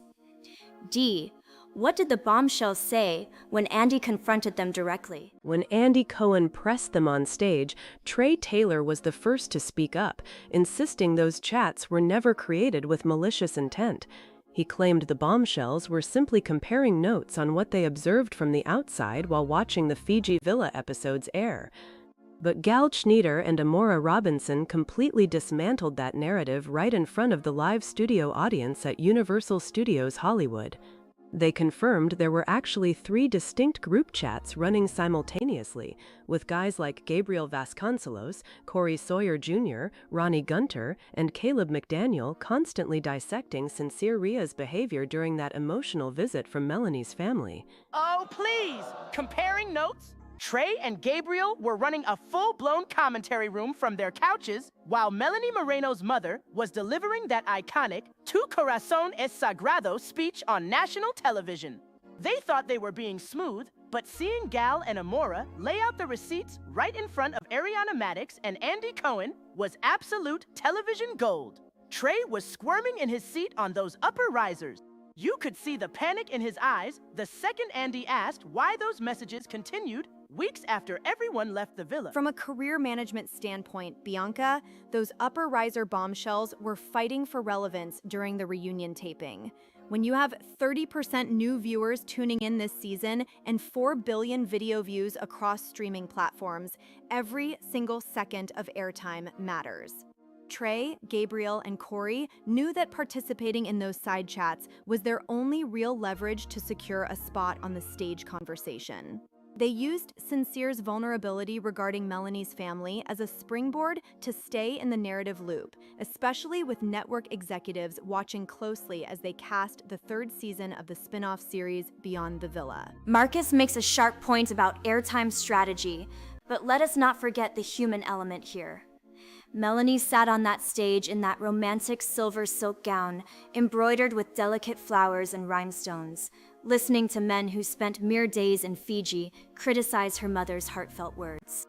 Sincere Rhea actually stepped up to defend the situation maturely, acknowledging that while his actions initially caused concern for Melanie's family, the private group chatter was entirely out of line. D, how did the studio audience react when Sincere directly addressed Trey and the upper risers? The entire studio audience at Universal City fell dead silent. Rachel, you could hear a pin drop right before Ariana Madix stepped in to ask Sincere if any of those bombshells had reached out privately to apologize before walking the hot pink red carpet on August 9th. Sincere confirmed that 0 apologies were offered prior to filming. In fact, Gabriel Vasconcelos tried to pivot by claiming the messages were just banter among friends, but Andy Cohen cut him off immediately, pointing out that calling someone's family moment strategic is far beyond friendly banter. Andy Cohen does not let anyone off the hook, and that is why we love this setup. But speaking of strategic pivots, can we discuss the sheer chaos sitting on the couch right next to them? I am looking directly at Carl Schmidt and Anya Harvey. Anya is sitting there looking like an absolute dream in wispy champagne chiffon, while Carl decided to show up in a plum suit with a silver frog pin pinned to his chest. A silver frog pin, Marcus? They looked like they were attending 2 completely different reality shows. Their fashion alignment might have been a total mismatch, Bianca, but their relationship status tells a very different story. Despite the red carpet disconnect, where Carl looked like an eccentric Artilero curator and Anaya looked ready for a romantic gala, they put all breakup rumors to rest. Right before taking the stage, Anaya posted a goofy-eyed selfie on her Instagram account, confirming that she and Carl are still going strong outside the villa. In terms of public relations, addressing the social media rumors head-on before Andy could grill them was a textbook move. And the studio audience erupted in cheers when Andy brought up that exact Instagram story. Ania laughed off the fashion critique, explaining that Carl's frog pin was an insider joke between them from their final days in Fiji. Meanwhile, Carl admitted that transitioning from villa life back to the real world required patience, but insisted their bond is stronger than ever. It completely shifted the room's energy away from the upper riser group chat tension and gave the crowd a genuine romantic update. If you are watching along with us live on social media right now, jump into the comments and tell us, do you think matching red carpet outfits matter for a couple's credibility? Or is Carl's frog pin the ultimate display of confidence? It is not about credibility, Rachel. It is about effort. Look at Titty and Casey Chandler if you want to see standard excellence. Titty walked in wearing a breathtaking lipstick red strapless gown, and Casey complimented her perfectly in a chocolate brown satin suit featuring a single ruby brooch pinned to his lapel. That is how a real-world couple coordinates. They did not need chaotic energy or 3-piece striped Peaky Blinders suits like Corbin Mims wore. Corbin looked like he was about to check tickets on an 1800s train line. Corbin's yellow, brown, and maroon striped 3-piece suit was certainly a risk, Bianca, but let us look at the big picture. The contrast between couples like TD and KC versus the chaotic styling of Corbin, or even Sol Dean in her orange and black tiger stripe ensemble, highlights the sheer diversity of personalities this season. That diversity is precisely why this ensemble generated over 4 billion video views.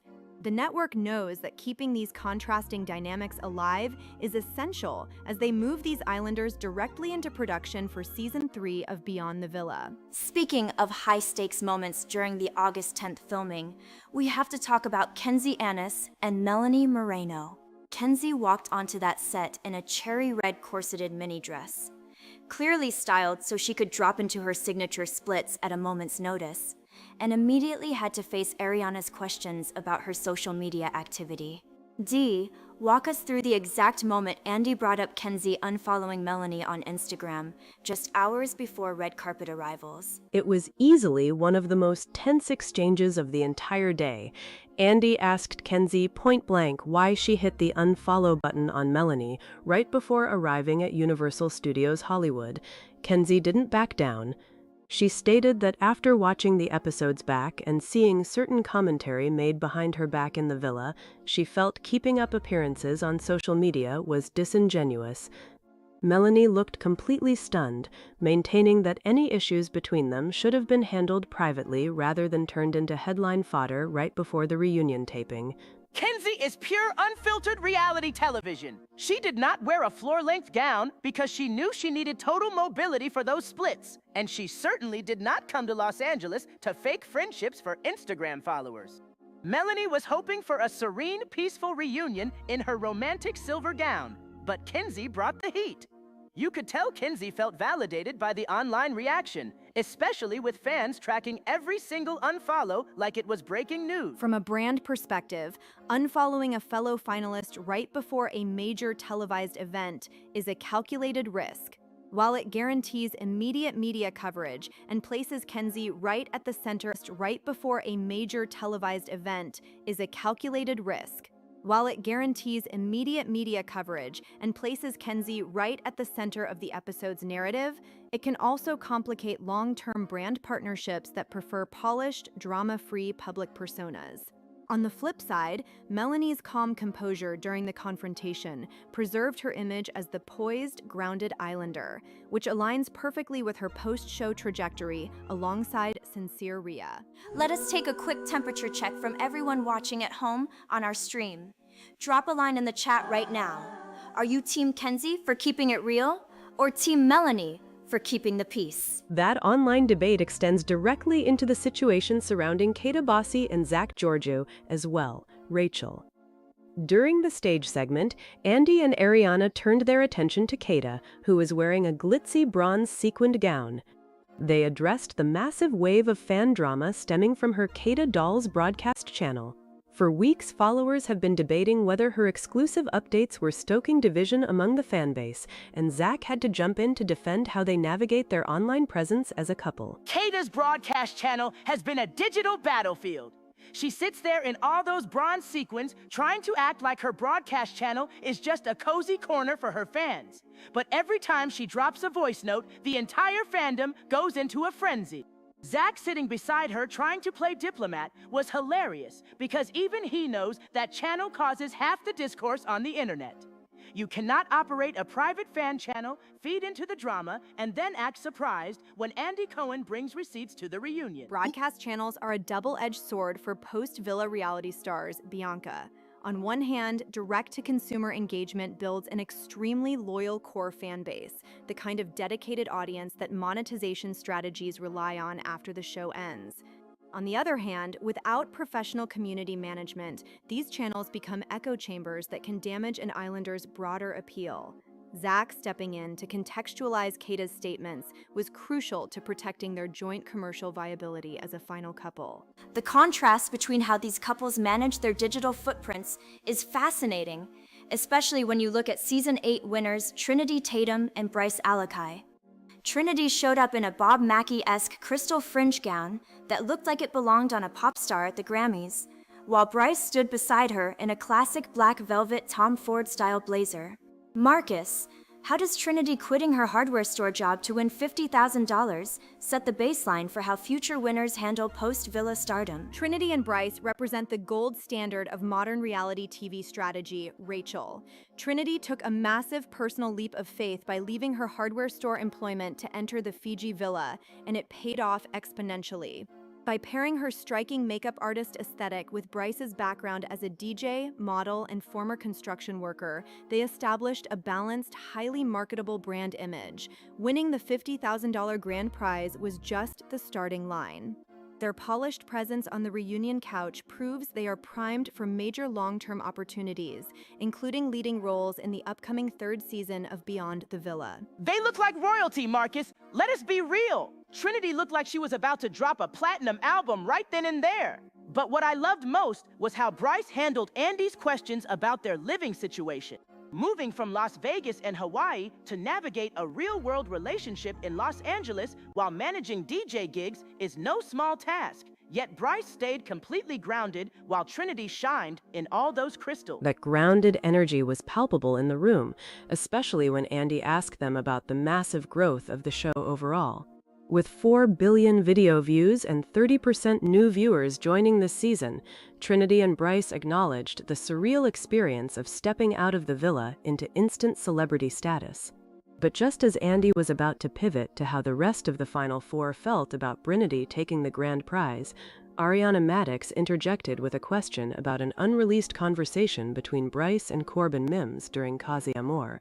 Oh, here we go! Corbin's ears perked up instantly in that striped Peaky Blinders suit. That unreleased footage could completely reframe how the audience views Corbin's advice during the mid-season split. D, what was on that tape that made Andy and Ariana bring it up right in front of Trinity? Well, Rachel, according to people who were inside the studio during filming at Universal Studios Hollywood, Andy Cohen and Ariana Maddox replayed that unreleased Casa Amor tape right when everyone thought Trinity and Bryce were in the clear. The footage showed Bryce having a quiet, candid sit-down with Corbin Mims during the mid-season split. Corbin was laying out his perspective on navigating temptation and giving Bryce advice on where his head should be. On stage, Andy immediately turned to Bryce and asked if Corbin's words had caused any real hesitation before he chose to commit fully to Trinity. And let me tell you, Corbin sitting there in that brown, yellow, and maroon striped three-piece suit, looking like an extra from a period drama, while Andy grilled Bryce was absolute gold. But Trinity did not even flinch in that crystal fringe gown. She sat there like the $50,000 queen she is. What makes that moment so intriguing from an image and narrative standpoint, Bianca, is that Bryce maintained his composure completely. He was wearing that sharp black velvet blazer and front pleat trousers, looking totally collected. And he explained to Andy and Ariana that talking to Corbin actually clarified how strongly he felt for Trinity. He made it clear that hearing external opinions in Casa Amor only pushed him closer to realizing Trinity was the one for him. That calm, grounded answer completely neutralized what could have been an explosive rift on stage. Marcus, that is a classic move for someone managing their brand right after a huge reality win, especially as they transition from Fiji to living together in Los Angeles.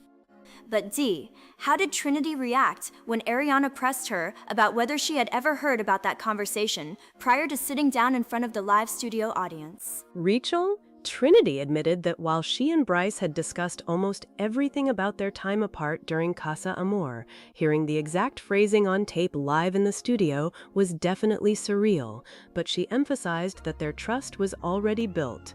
She mentioned that after leaving the villa, moving away from Las Vegas and Hawaii to build a routine in Los Angeles, while Bryce manages his DJ and producing gigs has required constant communication. So seeing old Casa Amor footage didn't shake her, even with 4 billion video views watching their every move. Look, Trinity quit her hardware store job in Newport News, Virginia, picked up that grand prize, and walked out of that villa as a 22-year-old icon. She knows her worth. A little unreleased chat from weeks ago with Corbin isn't going to derail Trinity, especially when they are lining up for Season 3 of Beyond the Villa on Peacock. Speaking of the audience watching all of this unfold, let us ask everyone tuning in right now. Do you think unreleased footage shown at a reunion should change how we judge an Islander's loyalty? Or is it just television entertainment once the show is over? Jump into the chat and tell us what you think. Bianca, what about the rest of the couch? Because Trinity and Bryce were not the only ones under the spotlight when Andy and Ariana brought up hidden conversations. Oh, absolutely not! The tension shifted real fast over to the upper risers and the other final couples. You had Gal Schneider and Amora Robinson blowing the lid off those 3 separate bombshell group chats. And suddenly, Trey Taylor was on the hot seat defending messages sent about Sincere Rhea and Melanie Moreno. That segment was a masterclass in how post-show dynamics play out, Rachel. When Gal and Amora revealed that private text groups were active right after bombshells left the villa, Andy Cohen did what Andy does best. He called out Trey, Gabriel Vasconcelos, Corey Sawyer Jr., Ronnie Gunter, and Caleb McDaniel to explain what was actually said. Trey had to address comments made regarding Melanie's mother giving her famous speech during the family visits. That speech where Melanie's mom told her, "Tu corazón es sagrado," was one of the most emotional moments of the entire season, and hearing that group chats were picking it apart created a massive stir in the room. Melanie was sitting there in that romantic silver silk gown embroidered with flowers and rhinestones, looking gorgeous, and Sincere stood right by her side to address the critique head-on. Sincere pointed out that whatever missteps happened early on that led to her mother needing to say those words, he has taken full accountability since leaving Fiji. Sincere knows he had to do some serious rip repairing after those early weeks, but seeing him back up Melanie on stage while the bombshells tried to explain their group chat texts was intense. And can we talk about how Melanie looked? Silver silk, floral embroidery. She came to represent. Meanwhile, you look over at Carl Schmidt and Ania Harvey, and it is a total fashion mystery. Bianca, you cannot let Carl's plum suit go. What was the story with that silver frog pin on his lapel? Rachel, Carl showed up in a plum suit, black button-down, and a frog pin, while 23-year-old Ania was floating in wispy champagne chiffon. They looked like they were attending 2 completely different reality shows. But then Ania posts a goofy-eyed selfie on her Instagram story right after filming at Universal Studios Hollywood, showing they are still going strong in the real world. You have to love the disconnect. From a media strategy perspective, Carl and Ania are proving that visual alignment on a red carpet doesn't dictate actual relationship longevity. While TD and Casey Chandler walked out as the absolute standard of couple coordination, her in that lipstick red strapless gown and Casey in that chocolate brown satin suit with the matching ruby brooch, Carl and Ania are leaning into their playful, unpredictable public image. It keeps fans talking, which is crucial when 30% of this season's audience are brand new viewers brought in by the show's huge streaming growth. And that online discourse wasn't limited to fashion, Marcus. Andy and Ariana spent a significant portion of the taping addressing social media drama that brewed right before everyone arrived in Los Angeles on August 9th. They specifically brought up Kenzie Annis unfollowing Melanie on Instagram just hours before red carpet arrivals. Kenzie, in that cherry red corseted mini dress, was ready for war. She didn't wear a floor-length dress because we all know she needed full mobility for her signature splits. When Ariana asked her point blank about the unfollow, Kenzie didn't hide behind her team. She gave her reason right there on stage in front of the live studio audience. Dee, what did Kenzie actually say on stage when Andy pressed her about clicking that unfollow button right before walking the carpets? Kenzie explained that pre-reunion tension had been building as cast members watched episodes back and saw social media commentary during the broadcast run. She felt there were lingering issues from the villa that hadn't been resolved face-to-face. Melanie responded directly from her seat, maintaining that social media actions shouldn't overshadow the real conversations they had in Fiji. It was a classic reunion confrontation where digital drama met real-world accountability. What is fascinating is how co-hosts Andy Cohen and Ariana Madix balanced those personal rivalries with broader community issues, like Kata Boss and Zach Georgiou addressing the drama surrounding her Kata Dolls broadcast channel. Kata sat there in bronze sequins and explained how managing a fan channel after leaving the show created unexpected friction with viewers and fellow cast members alike. Managing a broadcast channel while adjusting to instant celebrity status is no joke, but Kata held her ground next to Zach. And let us not forget Mama Happy Saldine, sitting on the upper risers in full orange and black tiger stripes, next to Jen Terry in champagne chiffon, reacting to every single word. The upper risers were delivering pure reaction faces all day long. If you are enjoying this deep dive into all 29 cast members at Universal Studios Hollywood, make sure to let us know on our official show channels. Are you team live audience reunions, or do you prefer the classic closed-set sit-downs? Marcus, looking at the entire production, filming across August 9th and 10th, preparing for the August 31st release on Peacock at 9 p.m. Eastern. How critical was this specific taped reunion for the franchise's trajectory? It was vital, Rachel. Peacock bringing in a live studio audience for the first time in Love Island USA history, paired with the announcement of Beyond the Villa Season 3, proves the network is doubling down on this cast.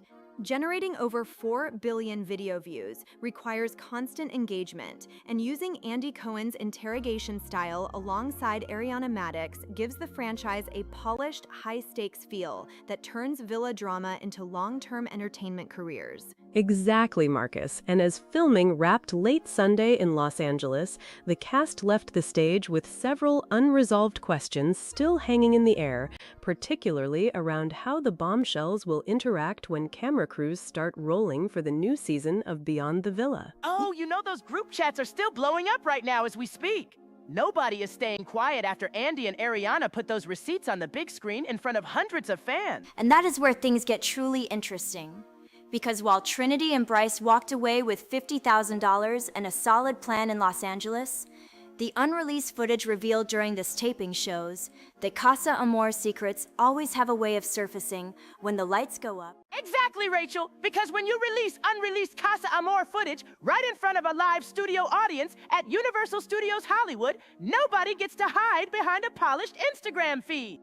Bryce and Trinity might have walked off that set with $50,000 in their bank account and an official boyfriend-girlfriend title. But those unreleased tapes remind everyone that what happens in Fiji always comes back to haunt you when the lights go up. And from a purely strategic image standpoint, Trinity and Bryce approached that hot pink red carpet in Los Angeles with complete professionalism. Trinity wearing that Bob Mackie-inspired crystal fringe gown, which looked so much like the iconic dress Miley Cyrus wore to the 2024 Grammys, signals that she is ready to transition into a massive mainstream star. Meanwhile, Bryce in that black velvet blazer and front pleat trousers looked like he stepped straight out of a Tom Ford campaign. With Peacock renewing Beyond the Villa for Season 3, having your winning couple present such a polished, high-end look is exactly what the network wants heading into the August 31st broadcast. It was such a dramatic contrast to what I was hearing from reporters on the carpet. Marcus, while Trinity and Bryce presented a completely united front, other Final Four pairs had total style disconnects. Look at Carl Schmidt and Ania Harvey. They arrived at Universal City looking like they were going to two completely different parties. Oh, Carl was pure chaos! A plum suit with a black button-down and a silver frog pin? A frog pin, D! While Ania is standing next to him in this delicate sandy champagne chiffon outfit. They look like they met in the parking lot 5 minutes before Ariana Madix and Andy Cohen called everyone to their seats on stage. But Dee, despite that total contrast on the red carpet, didn't Ania post something on social media right before filming wrapped to clarify where they stand? She did, Rachel. Ania uploaded a super goofy video to her Instagram story showing her and Carl laughing backstage, letting all the fans know that despite the fashion clash, their real-world relationship is still going strong after leaving Fiji. And that is vital for them because transitioning from the villa to normal life under public scrutiny is tough, while visual harmony on the carpet builds strong couple branding. Showing genuine affection off camera reassures the fan base that the connection is real. If you were walking that hot pink reunion carpet at Universal Studios Hollywood, would you demand full outfit coordination with your partner, or just wear whatever made you feel good?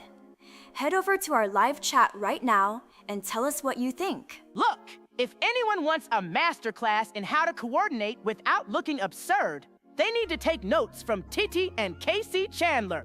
Titi walked out in that stunning lipstick red strapless gown, and Casey matched her energy perfectly in a chocolate brown satin suit with a single ruby brooch pinned to his lapel.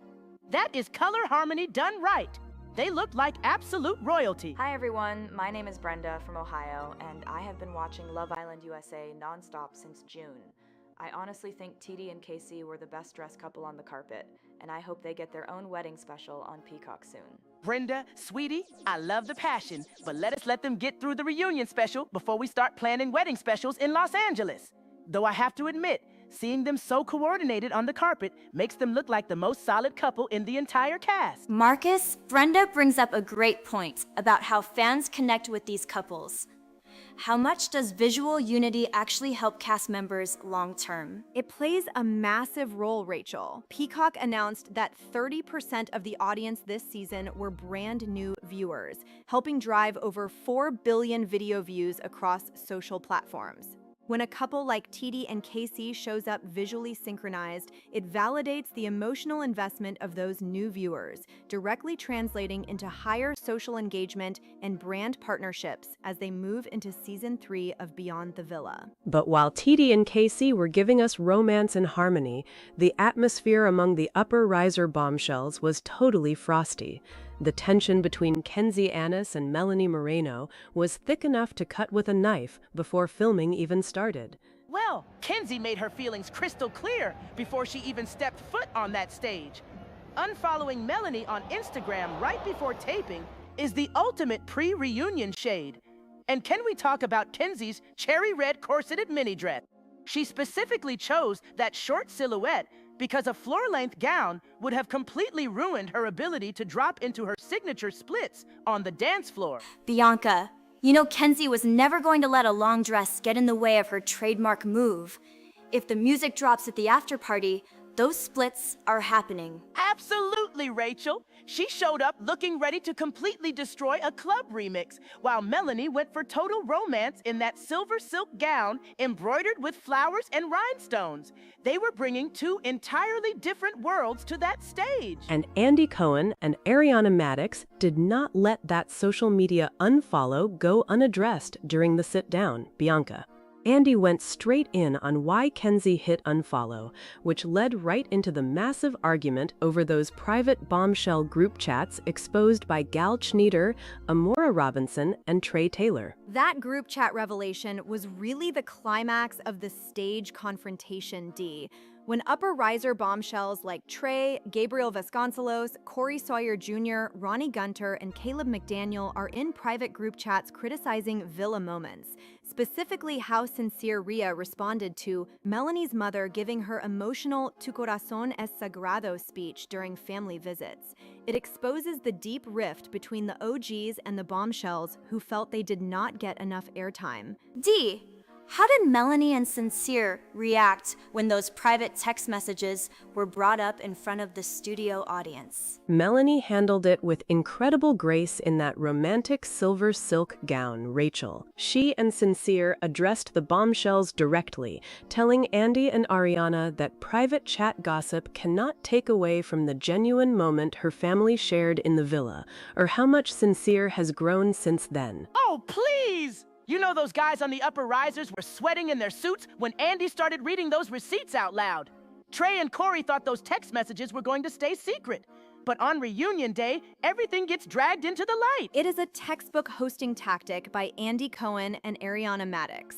To sustain a franchise that generates 4 billion views, you have to bring those backstage whispers into the open, forcing the cast to resolve their issues live before cameras start rolling for Beyond the Villa Season 3. And speaking of social media drama, Kata Boss and Zach Georgiou had to do some serious damage control on stage too. Kata looked gorgeous in glitzy bronze sequins, but she spent a good portion of her interview defending her Kata Dolls broadcast channel after all the online discourse it caused among fans. Kata was in that broadcast channel dropping commentary and then had to sit on that stage and act surprised when the rest of the villa found out.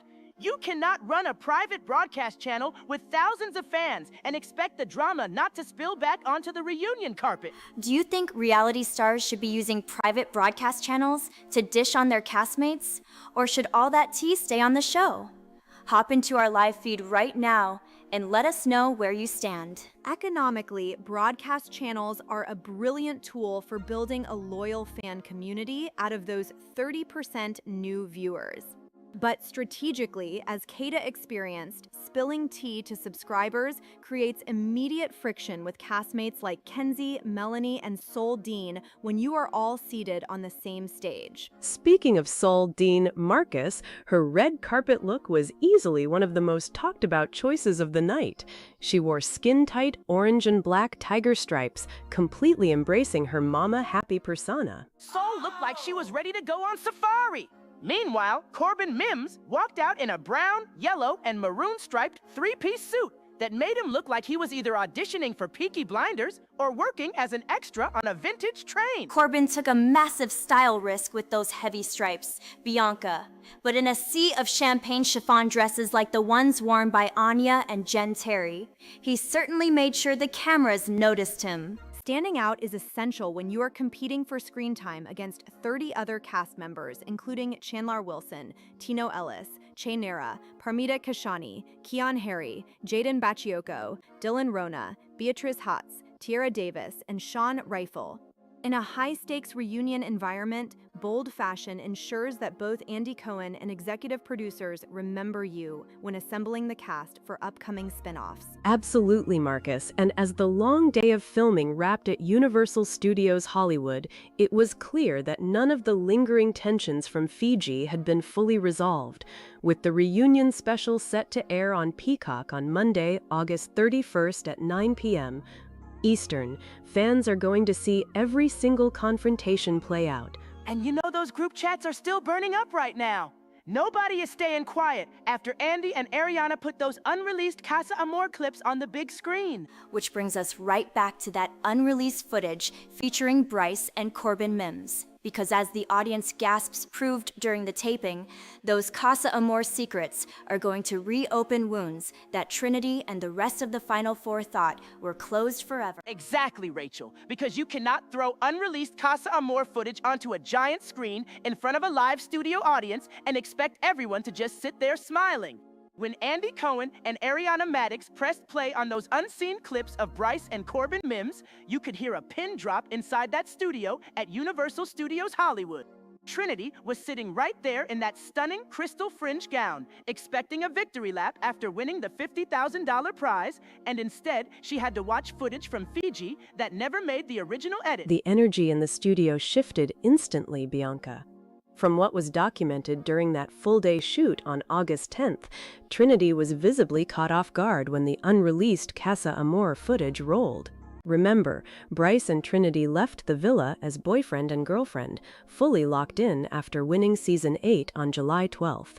But seeing Bryce in those Casa Amor moments alongside Corbin Mims forced them to relive conversations that were buried back in July. Ariana Madix grilled Bryce on what really went down during those days, while Andy Cohen turned his attention straight to Corbin to explain his side of those conversations. From a brand strategy perspective, this was the ultimate test for Trinity and Bryce. Trinity came into this reunion looking like an absolute star in that Bob Mackie-style gown that mirrored Miley Cyrus at the Grammys in 2024.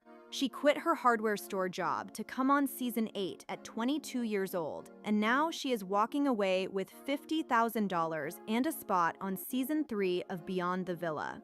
Bryce, at 29, with his background as a DJ, model, and handyman, has built a very polished, Tom Ford-inspired image. When unreleased Casa Amor clips are exposed, any crack in that foundation threatens their commercial marketability as the winning couple. Marcus, that is why this reunion special airing on Peacock on Monday, August 31st at 9 p.m. Eastern is such essential viewing.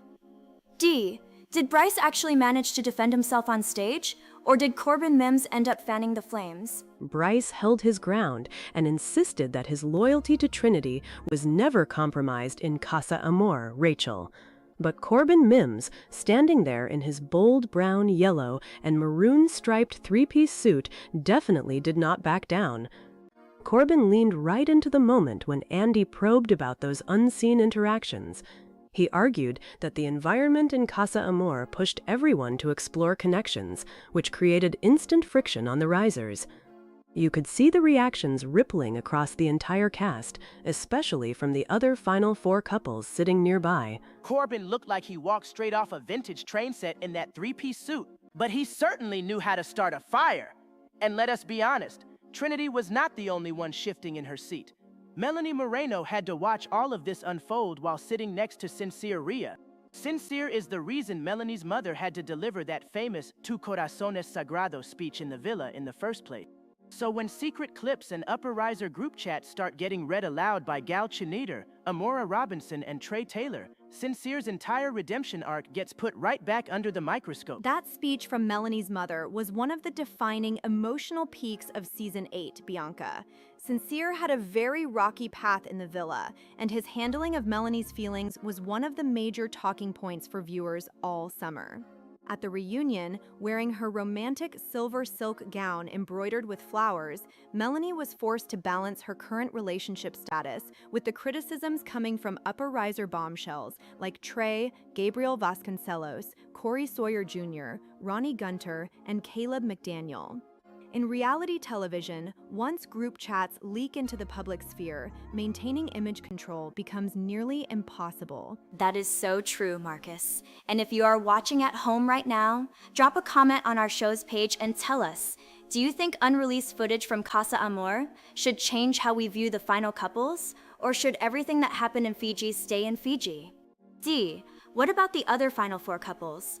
How did Anya Harvey and Carl Schmidt react to all this drama hitting the main stage? Anya and Carl had a really intriguing dynamic on stage, Rachel.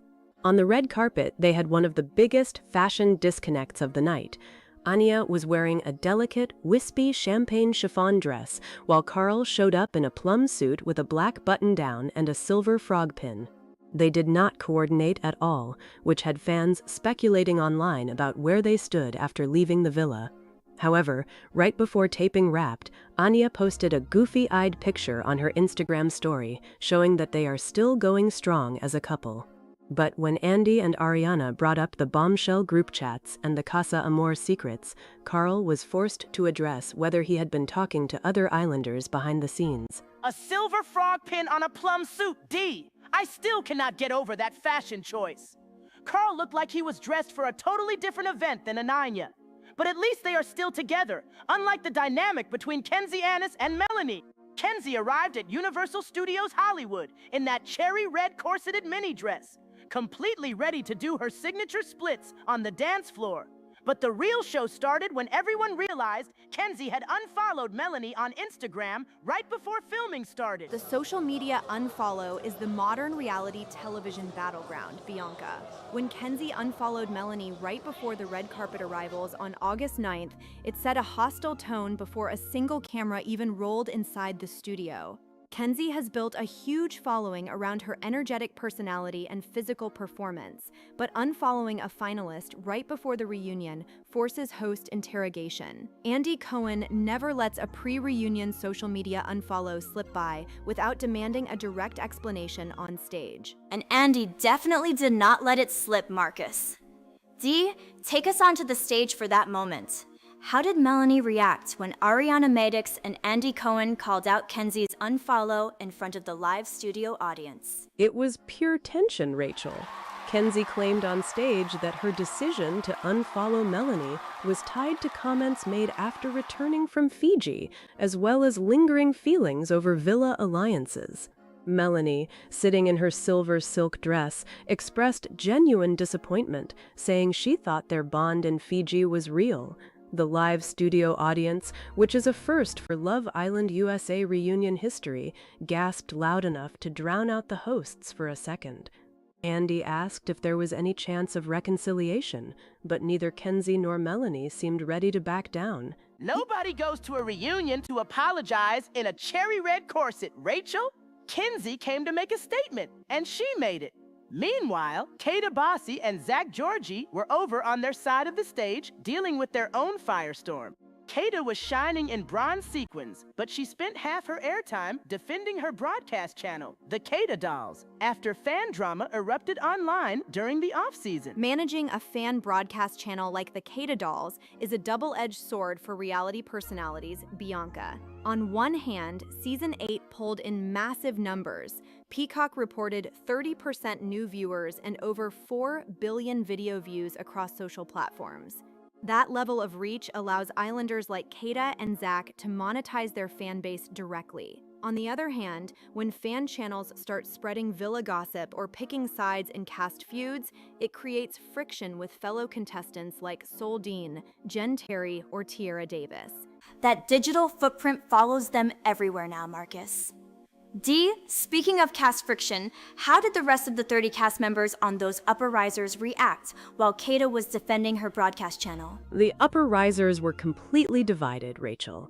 You had bombshells like Gal Schneider and Amora Robinson chiming in about how broadcast channels amplify online negativity, while others like Chandler Wilson, Tino Ellis, Che Nera, and Parmita Kashani watched the drama unfold. Trey Taylor was particularly vocal, pointing out that what gets posted in broadcast channels often spills over into the private text groups that were exposed earlier in the taping. Look, if you are sitting on those upper risers behind 30 other people, including Keon Harry, Jaden Bachiako, Dylan Rona, Beatrice Hatz, and Sean Rafel, you have to shout to get your 5 seconds of airtime. Everyone is fighting for a spot on Season 3 of Beyond the Villa. That is why Sol Dean wore skin-tight tiger stripes. You cannot ignore a tiger on the top row. Sol's fashion choice was high strategy, Bianca. In a crowded room with 30 Islanders, visual impact dictates camera cuts. When Andy and Ariana look up at the upper risers to gauge reactions to Bryce's Casa Amor footage or Kata's broadcast drama, a bold pattern like orange and black tiger stripes guarantees that executive producers notice you during post-production editing. Marcus, that visual competition is intense. If you are joining us right now on air, jump into our comments and let us know who had the absolute best red carpet look of the night. Was it Trinity in her crystal fringe, TD and KC in their matching ruby brooch style, or Sol in tiger stripes? Now D, let us talk about TD and KC Chandler for a second, because they were literally the only couple on that red carpet who actually coordinated their outfits. They really were the gold standard of couple styling on August 9th, Rachel. TT stepped out in a stunning lipstick red strapless gown, and KC complimented her perfectly in a chocolate brown satin suit with that eye-catching ruby brooch pinned to his lapel. On stage, Andy Cohen specifically praised them for showing unity both in their fashion choices and in their post-villa relationship, while other couples were defending group chat texts or unreleased Casa Amor videos. TT and KC stood out as a grounded, united front. They were the calm in the middle of a reality TV hurricane, D! While Corbin Mims looked like a vintage conductor and Carl was wearing a silver frog. Casey and TD actually looked like they liked each other enough to text before getting dressed. But let us get back to the unreleased footage of Bryce and Corbin, because the ripple effect hit every single person on that stage, including Jen Terry and Sol Dean. The unreleased Casa Amor footage serves as a narrative catalyst, Bianca, for winning couples like Trinity and Bryce, who are navigating brand endorsements and preparing for spin-off appearances. Unhatched secrets create immediate public relations challenges. When unseen clips show conversations between Bryce and Corbin regarding other bombshells in Fiji, It forces the audience to reevaluate whether the fairy tale edit match was completely transparent. D, what was the exact moment on stage where things nearly reached a breaking point during that footage review? It was right when Ariana Maddox pointed out a specific conversation between Bryce, Corbin Mims, and Trey Taylor during the Casa Amor days. Rachel. The clip showed Corbin giving advice to Bryce about testing his connection before returning to Trinity. As the video played, Trinity sat frozen in her crystal fringe gown, while Bryce tried to explain the context behind his words. Trey Taylor jumped in from the risers to clarify what was said off-camera, but Amora Robinson and Gal Schneider immediately pushed back, claiming the footage spoke for itself. Amora and Gal did not come to play, Rachel. They brought the receipts on the secret group chats, and they were not going to let Trey or Corbin talk their way out of what everyone just saw on that screen. This is precisely why Peacock expanded the reunion format with a live studio audience and co-hosts Andy Cohen and Ariana Maddox, Bianca, by bringing together 30 cast members from OGs to Casa Amor bombshells like Caleb McDaniel, Ronnie Gunter, Gabriel Vasconcelos, and Corey Sawyer Jr. The network creates a high-pressure environment where unreleased footage forces genuine reactions. The contrast between Trinity's $50,000 victory and the lingering doubts raised by Corbin's comments creates the exact tension required for an explosive special. D, as Andy Cohen leaned in to press Bryce one last time on whether any other unreleased footage exists from Casa Amor. Dee leaned right into the reporter mic because the entire studio at Universal City went dead silent when Andy asked that. What we heard from people inside the audience is that Bryce did not even flinch in his black velvet blazer. His team had him completely prepared for any Casa Amor questions, and he maintained on stage that every single detail about his time in Fiji was disclosed to Trinity Tatum before they ever walked away with the grand prize on July 12th. Oh, please, Dee. You know Andy Cohen never drops a bone once he gets a cent. Look at Bryce sitting there looking like a Tom Ford model next to Trinity in that crystal fringe gown. He knows $50,000 and a brand new career are on the line, plus a spot on the 3rd season of Beyond the Villa on Peacock. He was sweating under those studio lights no matter how cool he tried to play it. From a career strategy standpoint, Bianca, Bryce handled that high-pressure moment remarkably well. Remember, this season of Love Island USA pulled in massive numbers, over 4 billion video views across social platforms and 30% new viewers tuning in over its first 5 weeks. With Andy Cohen and Ariana Maddox co-hosting in front of a live studio audience for the very first time in franchise history, any slip-up regarding Casa Amor could damage Bryce and Trinity's image as the winning couple. By staying composed beside Trinity, Bryce protected their post-show trajectory. Marcus, that strategic composure is crucial, especially when you have 30 cast members spread across those upper risers watching your every move. D, bring us onto those upper risers during this questioning. What was the reaction from Islanders like Corbin Mims, Trey Taylor, and the rest of the bombshells while Andy was drilling Bryce? Rachel, people who were in the studio audience said the tension on those upper risers was off the charts. Corbin Mims was sitting there in his brown, yellow, and maroon-striped 3-piece suit, leaning forward like he wanted to jump into the conversation himself. You had Casa Amor bombshells and OGs packed together: Caleb McDaniel, Ronnie Gunter, Gabriel Vasconcelos, Corey Sawyer Jr., Chandler Wilson, Tino Ellis, Che Nera, Parmita Kashani, Keon Harry, Jaden Bachioko, Dylan Rana, Beatrice Hotz, and Tierra Davis, all reacting to every single word. And when Gal Schneider and Amora Robinson spoke up about the secret group chats, the entire upper section blew up. Corbin looked like he was about to check pocket watches or break up a train fight in that Peaky Blinders suit, D. I could not take my eyes off him. But let us talk about Gal and Amora bringing out those text receipts, because Trey Taylor looked like he wanted the floor to open up and swallow him whole. They revealed 3 separate secret group chats between the bombshells. That reveal was one of the biggest moments of the whole filming on August 10th.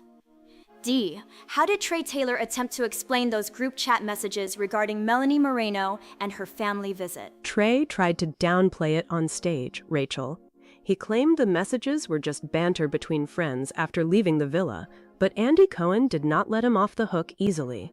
Andy pressed Trey on why the group chat specifically targeted the emotional speech given by Melanie's mother, the famous Tu corazón es sagrado moment, and why they questioned Sincere Raya's intentions. Sincere actually stood up from his seat to address Trey directly right there on set. That confrontation highlights how difficult the transition from Fiji to the real world can be for these islanders, Rachel. When private group chats get exposed on a reunion stage, it forces cast members to confront public perception versus private gossip. Sincere had already faced intense scrutiny during the season for his villa behavior, which prompted Melanie's mother to deliver that speech in the first place. For Sincere, defending Melanie on stage against bombshell group chat rumors was his chance at post-show redemption and solidifying his relationship with her in front of millions of Peacock subscribers. Sincere was fighting for his life on that stage, Marcus!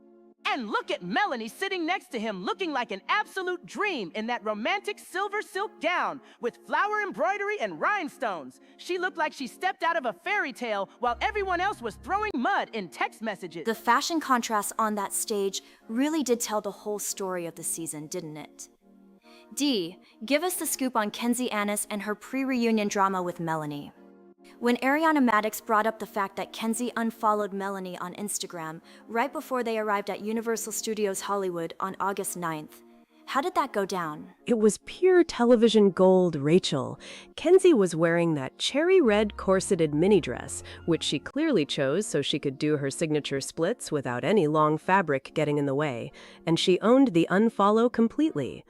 She told Ariana and Andy that she believes in keeping her social media authentic.